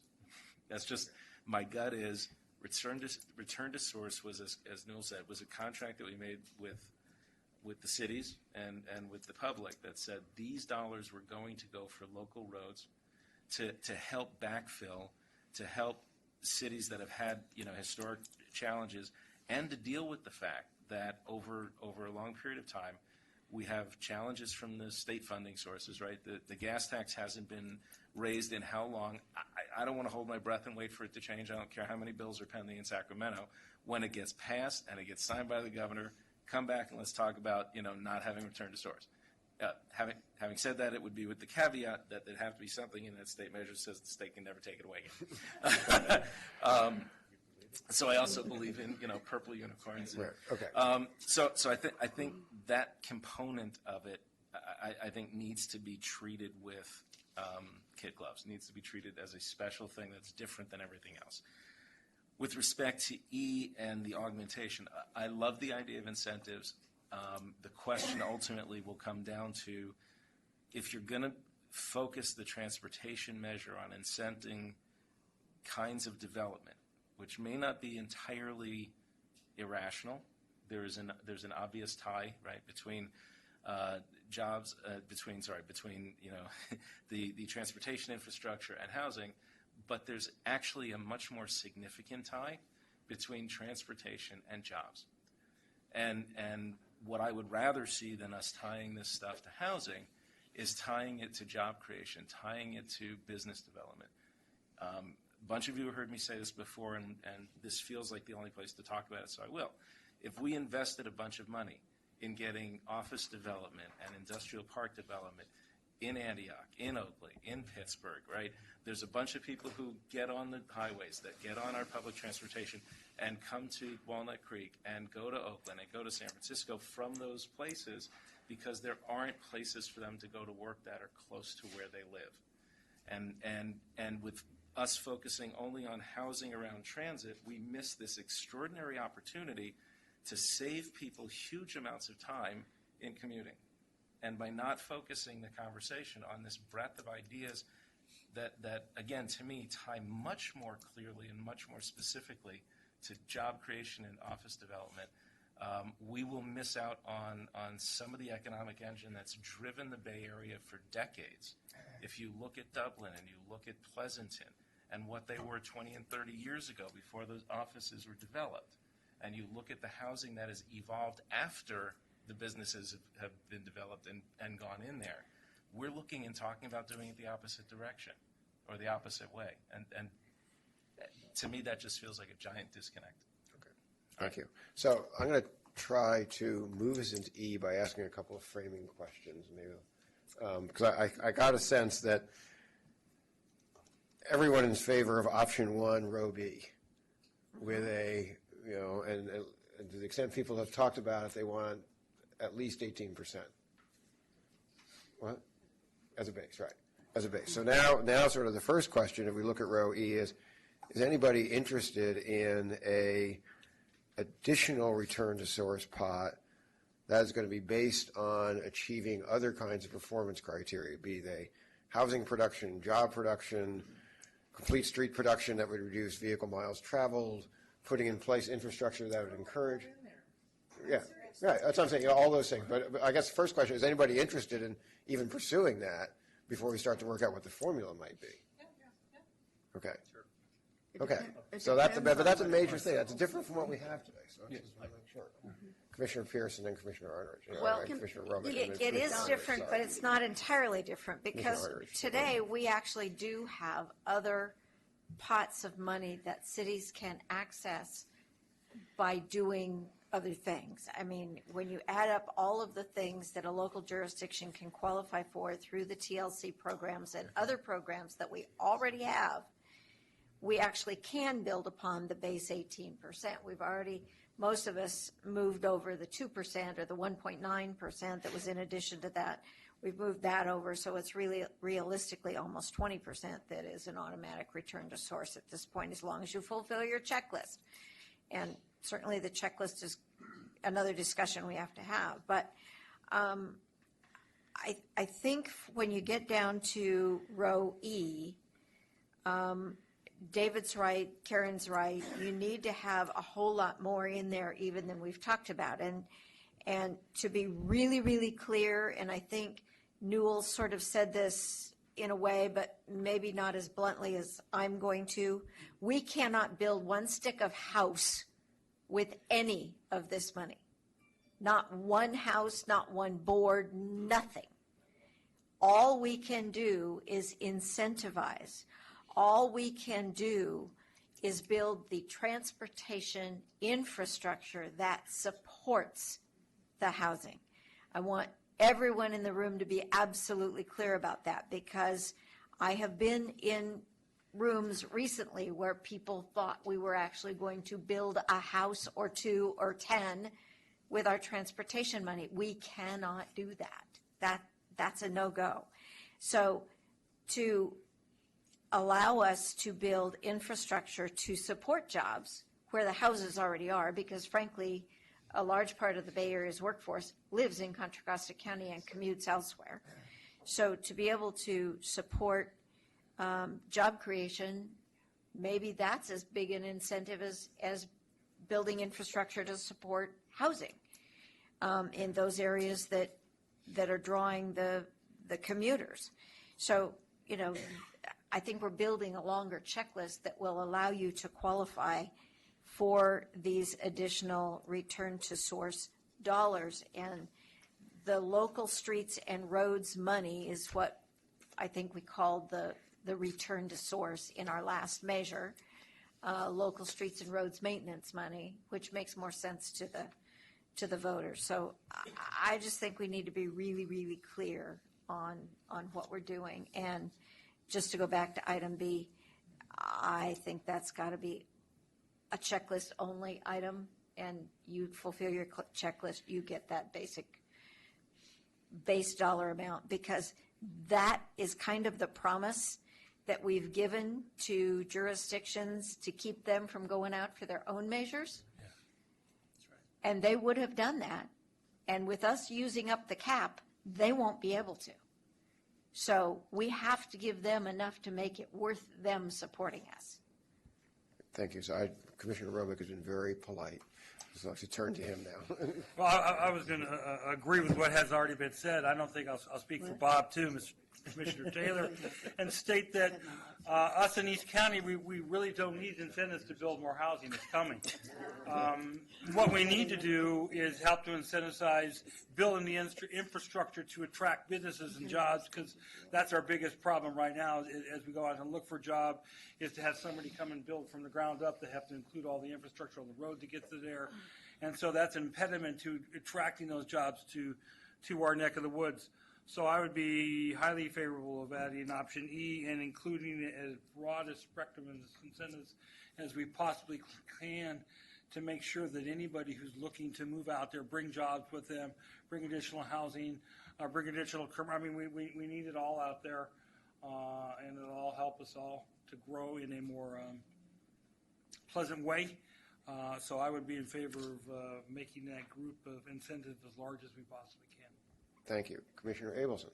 Yes, this may seem like an old comment, but it's because I didn't get recognized earlier. But I'm wanting to respond to Gail's comment, first by saying I strongly support it. And in case you can't remember what Gail's comment was, it had to do with TLC and providing funds to do something significant around BART stations.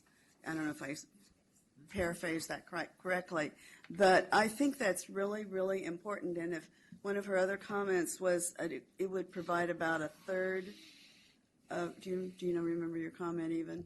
36% of all total projected housing growth could be accommodated around BART stations in the PDAs. If we did the transportation improvements that we would do with the money with this, right? Well, in the housing. But it'd be for housing, okay. Well, I guess mine's a little bit different then, because I think that there's a lot of money that could be made to produce improvements, enlargements of BART stations, expansions of staircases so that more people can in fact use an existing BART station, that kind of a thing. And I think that would be a valuable use of this kind of money. But this is not trivial money. These things require a lot of money. So to just have it be a return to source item would sort of not really accomplish anything. It needs to be a large amount of money to really produce the effectiveness that it could by providing the ability of people to actually use existing BART facilities, for example. And that's all I wanted to say. Thank you. Commissioner Arnerich. I think the idea of having above and beyond a base rate, if it's above 18%, having additional ways that cities can get money, we have to also recognize, David mentioned a little bit, but there are really 4 distinct regions, and they all have different needs and assets. Where Janet lives, very, very urbanized. It has a robust transportation system, multiple layers. BART is a backbone, AC transit, walkable communities in a lot of ways. East County, very different. It's a car environment, right? It's a bunch of cities strung out that are they're real rural suburban areas. Some transportation systems. Then you have Central here, and we have Concord. Concord is going to be, basically could take all the growth at Conkle Naval Weapons Station. We don't need to build anything. And then you have SWAT, the South area, which has, other than San Ramon, has absolutely zero capacity to do anything. So there are also donor communities in there, large donor communities that donate a disproportionate share towards this tax, that we've always looked back to equity. And equity is something important. So ABAG formulas, MTC formulas don't work for a lot of us at all, never will. So if we're going to create incentives, they have to be pots that respond to that region and what that region we think ought to be doing.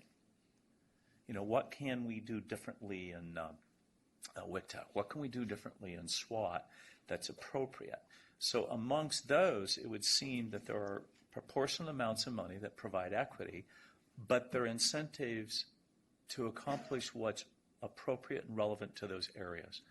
Because otherwise this pot that's around there doesn't really make any sense, because it's going to go to 1 or 2 cities, and you know what? It's going to then kind of tear us apart.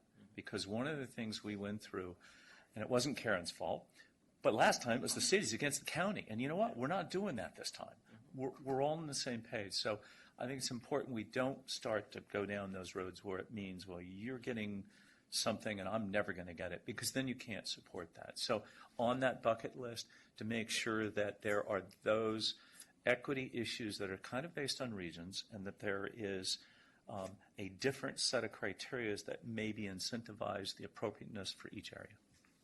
Okay, so to sum up what I'm hearing so far on E, there seems to be broad support for having an augmentation to the base level of return to source that is based on performance, that the performance criteria should be broad. They should be structured so that every city has a reasonable chance of qualifying, but isn't guaranteed that they qualify just because they're incorporated.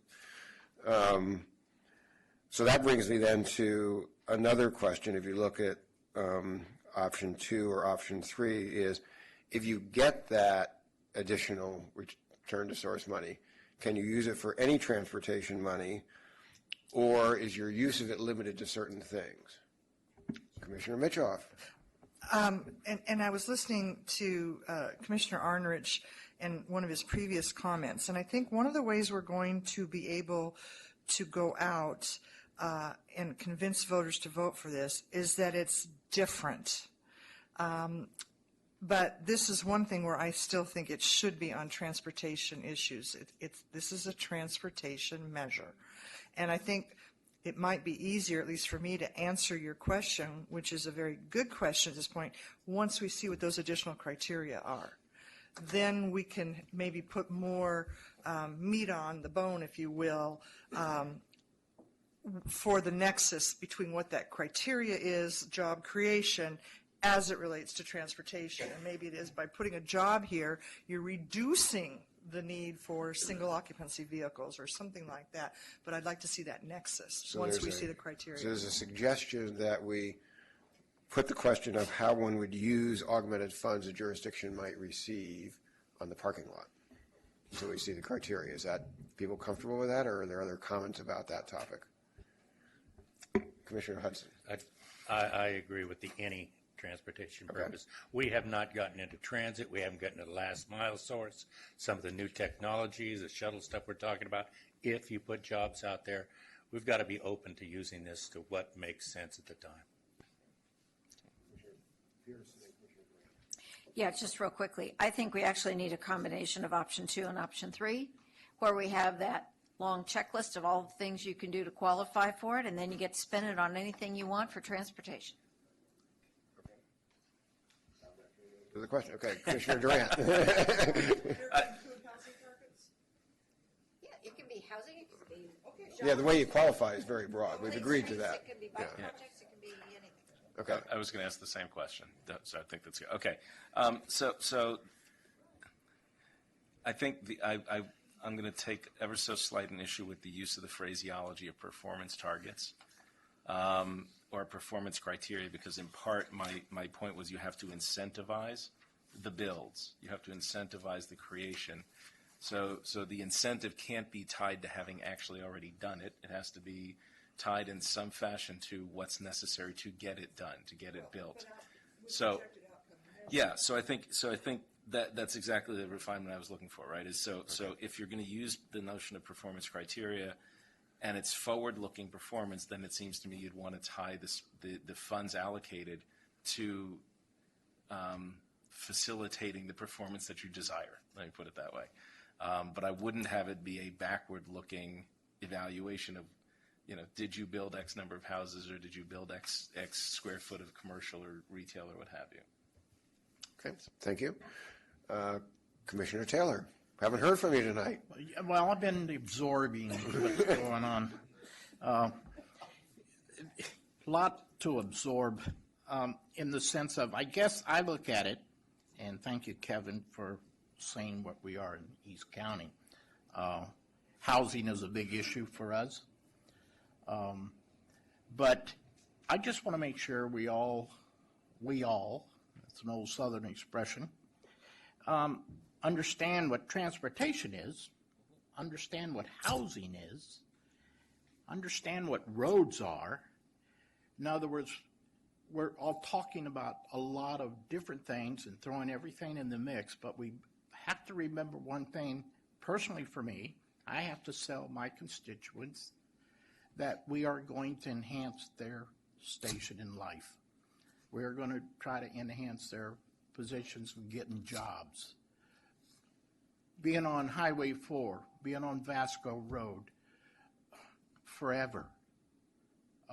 And I'll use one of our builders. We sat on the side of the road took you 3 hours to get to Concord. He put up signs when he was call him. Well, people called him a million times and supported him because guess what? They had nothing else to do. So, well, no, you just sit there. So the idea is that I'm absorbing all this, and we've all got some great ideas, but return to source is extremely important to every city. But we also have to remember that each city or each jurisdiction has their own issues. I don't ever want to come to his neighborhood ever again, or yours. It's just crazy. So, we have to recognize that each jurisdiction is very different. So we don't want to restrain, tie hands. Let's not make it so confining that each person, I always like what Janet Abelson, well, my city, well, God bless our city. My city's different also. So, and that's not a downput, but, that's just how we are. We're always looking at our ways. So as we put all this together, and the mix is going to be good, but we just have to keep in mind we're doing it for the betterment of all of us. And that's kind of the mayor's country view. Thank you. So I think we've provided staff with good direction on items B and E, and what I would suggest is we move forward and look at item C. And now this is sort of, to paraphrase Monty Python, and now in a sense for something completely different. If you recall what we've done, or the policies of the authority historically have been, is that new residential business and commercial growth pays for the facilities required to meet the demands resulting from that growth. And in what Mr. DeValcourt stated earlier and what's in the community vision, and to some extent what we do in the Transportation for Livable Communities program, we have said that we could use measure money to help support new projects that were focused on housing or jobs. And so this question asks, without again putting a percentage of the money that might be used to that, should we strictly adhere to what the policy has been, or shall we allow some support to future projects? My only question is when we talk about housing, because I agree with what we said. Or jobs, yeah. We can't build houses. That's something else. So are you talking about policy? Infrastructure.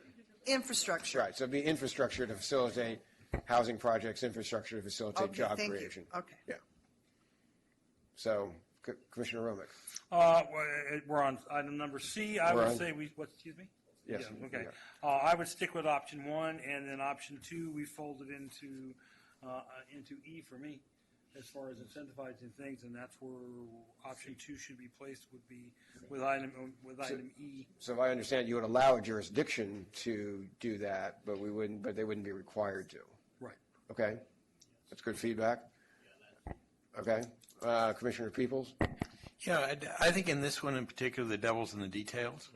I think if you want housing for millionaires, it's fairly easy to build that anywhere, and I'm not clear that we want to incent that. If you want to create a non-union bunch of service workers at a McDonald's or Popeye's Chicken or something like that, I think that's doable. I don't want to do that. I certainly don't want public money incenting that. So as a concept, this is good, but the devil really is in the details. What kind of housing are you going to produce? What kind of jobs are you going to produce? Because if those questions don't get answered correctly, I think that really changes the picture of these. Any other comments?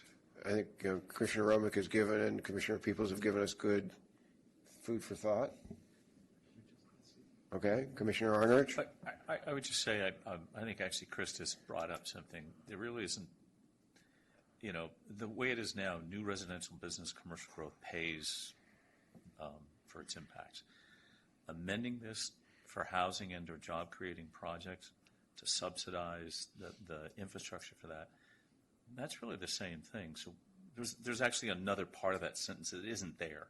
It was to incentivize a certain type of housing. I thought it was affordable housing that was focused on transit-oriented development is what it was. Because otherwise we already have housing in there. If you build housing, we're going to put money towards the infrastructure to support it. right? That's what it says. So there was something else that was supposed to be there that's not written. So if we're saying we're adding something, what is it we're adding? We already do housing. Does that make sense? That Commissioner Hoover. I agree with McCoy, that. I'm sorry. I agree with that. That's sort of what I was getting at before, that if we're going to incentivize something, we want to incentivize the things that we need, which is affordable and moderate housing, and therefore the language should reflect that if that's what the real goal is. To support the infrastructure of Right, those the projects infrastructure. of a higher priority over Right, another type exactly. of residential project. All right. Good feedback. Well, then we can move on to item F. So this is the TLC program. And we have one today. The money's getting used. Everyone can qualify. The comments that we've heard from some quarters are that the projects that sometimes get funded with TLC money don't result in new housing or new jobs being created. And so one option we have is to say, yes, that's true. And so you stick with option one. Can you give me an example of where that has, what type of projects? Somebody fixes us, Ross. I'm sorry. Yeah, so the current Measure J, so I'm reading out of the Measure J pamphlet on the TLC program. I don't have it flagged right here, but we have, here's the goals: to help create walkable, pedestrian-friendly neighborhoods and business districts. That's one. Promote innovative solutions, including compact building design and context-sensitive site planning that is integrated in transportation systems. So that's really planning for some of the things that have already been discussed. Help create walkable, pedestrian-friendly access linking housing and job centers. Help create affordable housing. Encourage a mixture of land uses and support a community development or redevelopment activities, and provide for a variety of transportation choices to enhance a community's Ross, mobility. what I'm saying is I heard you say there's been criticism of that. I'm trying to think of an exact project, not what we said we would do. Like somewhere in City X we did this that people were critical of because they thought it was going to go for something else. Or because it didn't meet, or maybe perhaps because it didn't meet the objective stated in the measure as opposed to it didn't meet somebody's predilection. Because I keep going back to, as you know, that if it ain't broke, don't fix it. And I'm just trying to figure out where it fell through the cracks. I'm sorry, I didn't. No, it's not your fault, Ross. No. I can answer your question. Okay. So one of the criticisms is, and it's really not a criticism, a critique is out of a report that I referred to in the staff report, the Bay Area Council report, and the opinion there, and it goes back to, should we be enhancing existing communities versus providing an incentive to create new communities or more housing? So it's not necessarily one's bad. It's just if the objective is to create more housing, you can do that by more direct investment into development projects versus taking your money and enhancing communities. So it really is a policy discussion, but that's again, maybe criticism might be too strong, but it's a critique that to meet that objective, invest in new development, don't invest in existing communities. And you're right, that's a policy discussion, because if I look at an older neighborhood where they need sidewalks that weren't there originally but can now be put in to help kids get to school safer, or seniors to walk around or walk to BART. Nobody's saying that's bad. No, that's my point. That's what I'm trying to figure out. I don't want that. And so what option 2 is saying to me, the way it's written, is that more weight would be placed on new. And I'm just not sure that. Wait, Commissioner Peoples, turn your microphone on, please. There we go. You keep looking for something that's wrong in the current measure. I think in this instance, it's not something wrong. Nobody's going to point at a bike trail and say that's a bad idea. What they're saying is that the Bay Area is clearly not producing enough housing. And so it's not that any particular current project is wrong. It's that we have this huge need and we're trying to figure out how to incentivize it. And I get that. I'm just not sure that if somebody comes forward that one should have a higher weight than the other. I don't know. To me, the marketplace should dictate that as opposed to a policy. And that's the policy question in front of us. So Commissioner Arnerich and then Commissioner Abelson. So I'm glad we're talking about it, because the policy issue here is, if I were Bike East Bay and all the other folks, I don't want to come out and just say it's only going to be for new projects, because we don't have a system that's connected together right now. It's just like our HOV lines. My argument before, we're tolling them before we ever connected them. We should have connected them to see how they work. We shouldn't be changing this particular area, because we do have some incentives related to this that we were talking about in return to source. In this area, for example, the Iron Horse Trail is one of the major pathways, so going north-south for 20-something miles, 33 miles. It's not connected. You can't safely cross San Ramon, Danville, places. Those are multi-million-dollar crossovers that are needed to do that we need to connect the system together.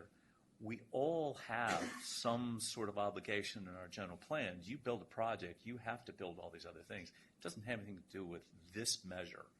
So I would say on this case, I want to make sure when we get to the point that we can celebrate that we have connected the system together to make a livable communities, and then we want to go a step further, and then we do that. But I think right now we ought to leave this, focus on those other incentives that work this issue in the same way, but from a different source. And it doesn't preclude a new project getting considered. I just don't want the weight to change. Okay. Commissioner Murray might have a different opinion based on her prior. But I had a comment. Okay, Commissioner Abelson and then Commissioner Hudson. I think this is the right place to make this comment. We've been talking a lot about housing this, housing that. Anyway, I think there's more than one way to talk about housing. And one of the ways that I've been hearing that people I know are talking about housing is generationally. So, for example, there are the millennials. I happen to be the parent of millennials, so maybe that's why I hear about it a lot. And they're saying that they don't want the same world that I grew up in, or, that we all grew up in. They want a different kind of a world, and they want the housing to be different. They don't even care if they have a car or not. They use transit to get around. And heck, if they want to go somewhere on the weekend, maybe they'll go out and get a driver's license finally and rent a car. It's a whole different way of looking at the world. And so one of the ways we could look at this pot of money is in enhancing and doing things that are supportive with transportation dollars to support the many, many, many millennials that there are out there right now, many of whom are severely underemployed, many of whom can't even leave their parents' house. Personally, I have 5 kids. 2 of them have moved back home for a total of 5 people extra in my house, and I don't think I'm unusual. I think that's the current way things are right now. So we might think about using this pot of money, or one of the ways of using it, to be support solutions for that. Because I think I read about it all the time. It's not my personal problem. So how would that differ from how it can currently be used, which would be to create infrastructure to help facilitate whatever those solutions are? Create ways for people to move around who don't. I actually don't know that I can word it right here, but I think if you just say the millennial generation, which is very large, and it has to do with housing, ultimately, at least the way they access housing and the size of housing. They don't want big houses. They want tiny rooms. And their transportation, how they use transportation, is very different. Anyway, that's the kind of thing it would talk about. But I'm going to beg off on creating the exact words right now. Commissioner Hudson and then Commissioner Durant. Yeah, be concise. One of the things that upsets me is when we start talking, we have a shortage of housing in the Bay Area, okay, but not necessarily in Contra Costa County. We're meeting our one-to-one jobs housing balance in my city, which means in the corridor, Danville's also right there, La Miranda, and we are matching it in the future. Our general plan goes out to one-to-one jobs housing balance. Now, one of the things I heard here tonight, and we got off it when we focused on housing, is what do we do with the areas that have housing and where are the jobs? And that is I can still remember getting these pamphlets from the 90s that, well, we got to do something with Pittsburgh, da-da-da-da-da. So what did we do? We poured a ton of money into Highway 4 and the E-BART, and there needs to be a concentration on the jobs that would go out there with it, because there's still going to be commutes, reverse commutes, et cetera. Yep. And what I haven't heard one word about, and I don't even know if it's in here, and I'm sure it's going to come up, is we seem to be on the leading edge of the technology that's going to service these new business parks. My business park, that's all they're looking at. Yep. It's the transit in it, the last mile, the shuttles, et cetera. And that needs to be in this pocket. Now, I'm not so sure that we could simplify by throwing G into E. Everything seems to go into E. I mean, that's going to be a discussion in itself. And I think a lot of stuff's been opened up tonight. I don't know if we're going to answer it all, Don, but I swear if we just focus on the housing, we're going to miss the boat here. We're doing a better job than the rest of the Bay Area. Santa Clara is way off. Alameda, and every time you focus on housing, it goes back to the three cities. Yeah. And that's not us. We need to do some of the stuff we heard, the Dave point, the waterfront, whatever it takes. But let's get it in that, I don't want to call it silo because we said no. Let's focus on E for jumping the parking lot to be E, and let's get on to the nitty gritty. All right, Commissioner Durant. All right, I'm going to address one of the premises of Commissioner Abelson's comments. I actually think, again, we sort of missed the boat if we only focus on transit, because I don't think we get a one-size-fits-all community. Even millennials, not one-size-fits-all. I spent a lot of time with folks who are in the millennial generation of late, and they're not looking at transit. They're looking at Uber and they're looking at Lyft. And you spend any time and you find they're doing it all through their phones. And so I think if we're focusing on transit alone, we're missing the boat. I think you're missing the boat on rideshare. I think you're missing the boat on bike share. There's a bunch of other of those sorts of things. So on the one hand, I think it's sensible and appropriate to focus on, for this particular item F, on transportation for livable communities. It may be that we need to redefine what that means, right? And then talk about it in a little bit of a different way, because if you can get, let me just be really silly about this, right? So if you can get Granny to use an Uber instead of waiting for, one of the big vans, you're probably going to have a lot less heartache and a lot less hassle and a lot less waiting time. You may actually get that person off the roadway during commute hours because you're giving them a more efficient, effective way to get to and from medical appointments and all that sort of stuff. So I just, again, I caution us, particularly if you're looking at a long-term measure to cover 20, 30 years, you can't be stuck looking at what's the systems and the tools that we have available today and that with, that are even 20 years old and just focus on that. You really have to look hard at, the autonomous vehicle, this notion of the sharing. So I know Randy's excited now. No, the notion of the sharing economy and how people are actually looking at moving and getting around and interacting with each other in the future. And actually try to incentivize that kind of behavior with equal force, in part because, and let me just say it out loud, even though it may not appeal to certain people because it may not be the kinds of jobs that some folks want them to have, you know what? There are people who are augmenting their incomes by doing Uber and Lyft and being drivers who couldn't afford to do a whole bunch that they want to do and we want them to do without that added income.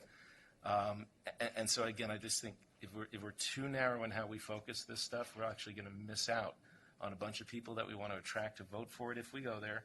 But more importantly, we're going to miss out on a bunch of opportunities for actually improving the transportation system. Thank you. Commissioner McCoy, then Commissioner Romick. I agree completely with what Commissioner Durant is saying. I think we have to have enough flexibility. I mean, I think we see within our own CCTA that the technology for transportation is evolving. millennials are kind of on, the cutting edge of that. And he's right. Uber and Lyft weren't around a couple years ago, and now that's what they use. And we need to be flexible enough in whatever we decide, however we come, whatever language we come up with, to allow for the evolving technologies over the next 20, 30 years, so that these things work with that as well. Just to add on to that, since we're talking families and daughters, I have daughters who live in Concord and daughters who live in Oakley.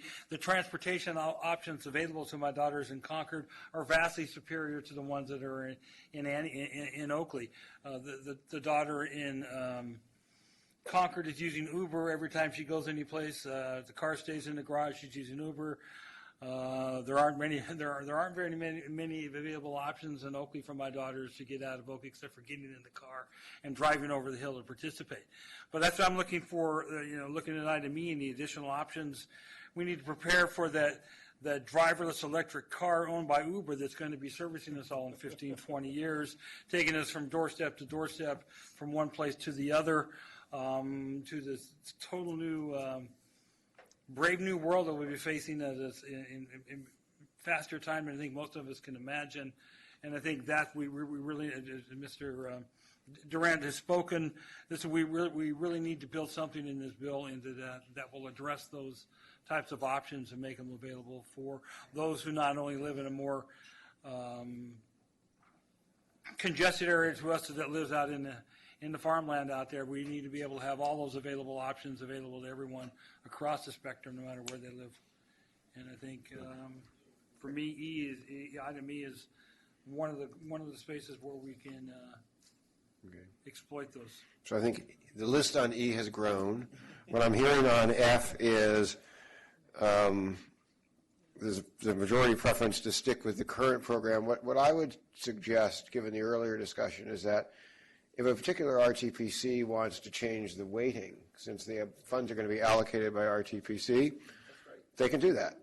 They can support jobs, they can support housing, and maybe use that approach, and recognize that on the bottom of F option 1, where it says transit friendly, as several commissioners have suggested, we need to rethink how broadly we define transit.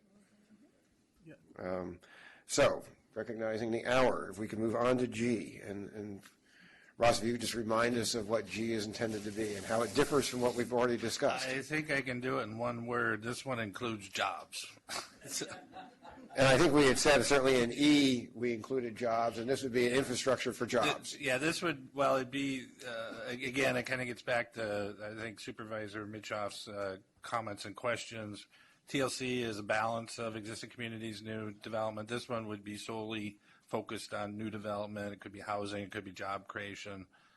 So I think we've already talked quite a bit about it, so it's really, I think the question is do we want to have a separate and distinct program on new development, separate from an enhanced TLC based on the comments we just had? Yes. Okay, well, this sort of goes back to also our discussion on C. It says we're willing to move into the column where we support new stuff. I'm sorry, now I'm jumping in too. I like the idea that you just brought up. This is one of these things, Don, that I think goes to the RTPC, because if I have 4 cities in my RTPC that aren't doing new, they're not going to be too darned excited about a program for new housing production.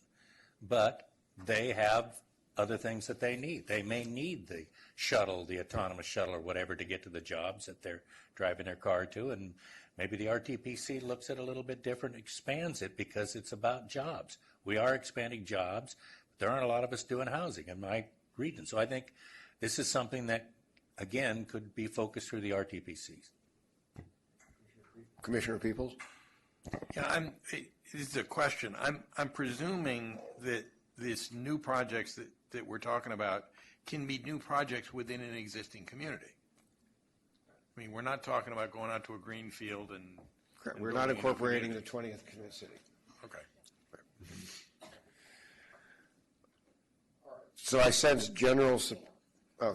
Commissioner Murray. Going back to F, what caught my ear was that you said the RTPCs can decide this. So is there any place in this whole program where you could be a county-wide program for housing or jobs or whatever, where it doesn't have to be segmented like that? Well, there could be, but that didn't win broad support when we discussed it. I didn't talk about my opinion, but I'll give it. At one level, supportive of a county-wide program for demonstration projects that would show other communities what they could do. However, when I thought about that some more, I can't think of a region in the county that couldn't put on a good demonstration program that would be more like what that region needed. Because a good a good demonstration project in the SWAT region is going to be different from a good regional demonstration project in West County. Well, suppose you had a great project for SWAT, but you only had this much money because it was allocated to your SWAT, and you couldn't do the big project. That's what I'm looking for. So maybe another way to build in flexibility is we currently, as I recall, allow the subregions to reallocate funds from sort of program to program within their subregion. They can't. So there's nothing, I mean, why don't we just put something in that allows a couple of subregions who want to get together and reallocate funds?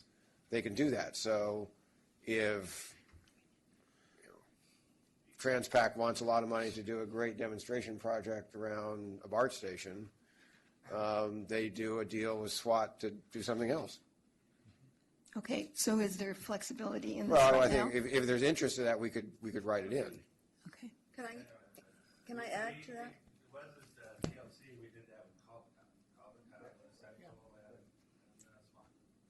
Can I add to that? Our city frequently has that problem on things we're doing, and the answer to it is you go after multiple funding sources. We typically have about 5 funding sources in a little project. But we get the project done.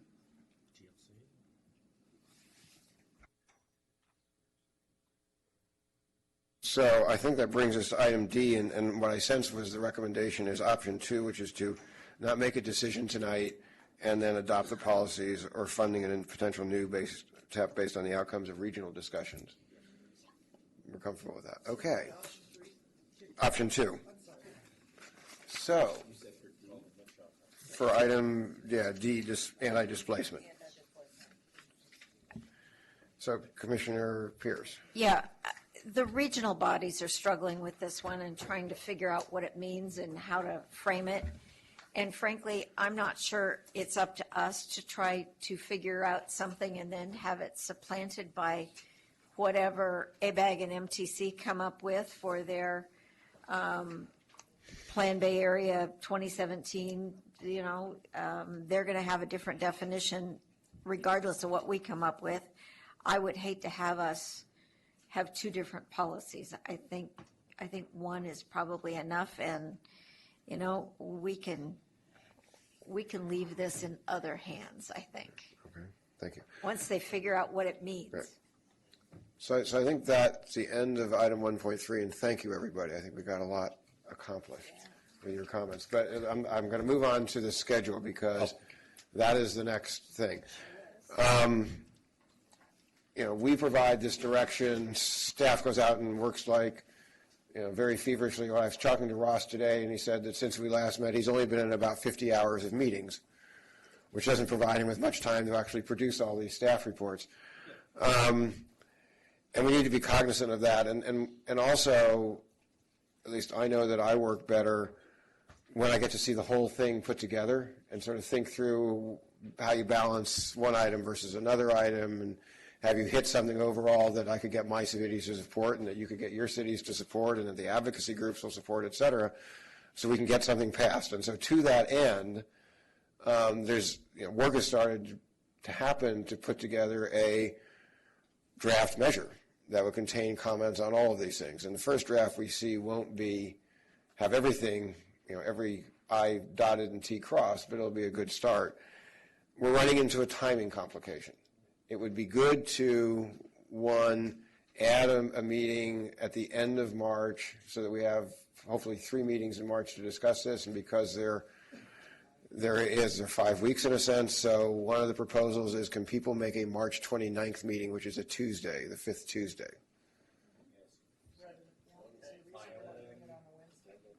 We have some conflicts. What? A bunch of us are going to be away. A bunch meaning how many? I just heard 3 people. Okay, March 30th? No, I'll be there. Oh, I thought you said you were away. No, I'm not.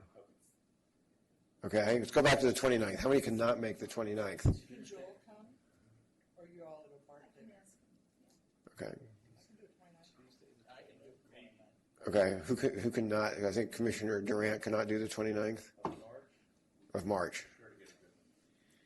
Commissioner Peoples? I don't have it down exactly, but I'm speaking at the CalAct conference, which I think is that day. Okay. Yeah, I was going to say you've got an alternate. Right. Okay. The 29th is better than the 30th. Okay, so I'm hearing the 29th works. So if we could put that on our meeting and put it on our schedule. And then the second question is, I think, the staff would prefer to get this draft document to the EPAC before it comes to us. And time is short. The EPAC meeting, I think you said, is what, March 10th? It's March 10th. And the problem is, if we waited till then, we would only have 2 meetings to discuss it. I'm personally a little nervous about that, for us to both get our arms around it and make comments, because this will be, once we, quote, approve it, it goes out for comments by the RTPCs and the public, et cetera. So I was hoping that we could have 3 meetings.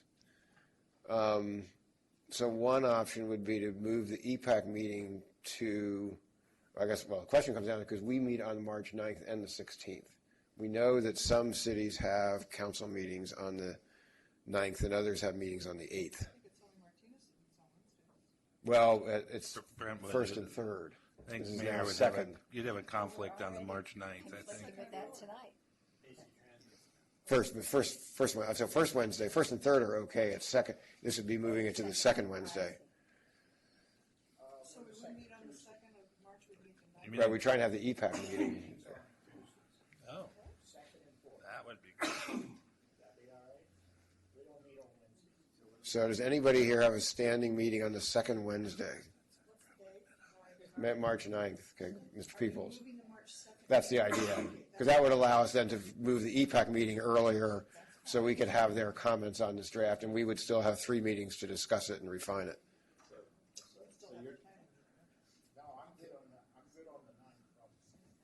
Cool. So are you are you talking? Correct. You're talking about having meetings then on the 9th, the 23rd, and the 29th? No, the 9th, the 16th, and the 9th, the 16th, and the 29th. Sorry, and the 29th. Okay. Because there might be a PC meeting anyway on the 2nd. Yeah, there is a PC But, meeting. Right. but the TEP meeting would move to the 9th. From the 2nd to the 9th. I'm good on all 3. Okay. All right. So, and you'll just announce to the EPAC that you're going to change the date of the meeting. Yeah, we'll work to find a date that works that first week of March. So essentially, we're flipping the EPAC and the authority meetings those first 2 weeks. All right. Great. Thank you. Any other comments for the good of the order? Otherwise, we're adjourned. Yeah, just one. I wanted to point out to Mr. Romick that the reason he enjoyed the transit in Concord better than East County is the Superior Board. Ooh. Wow.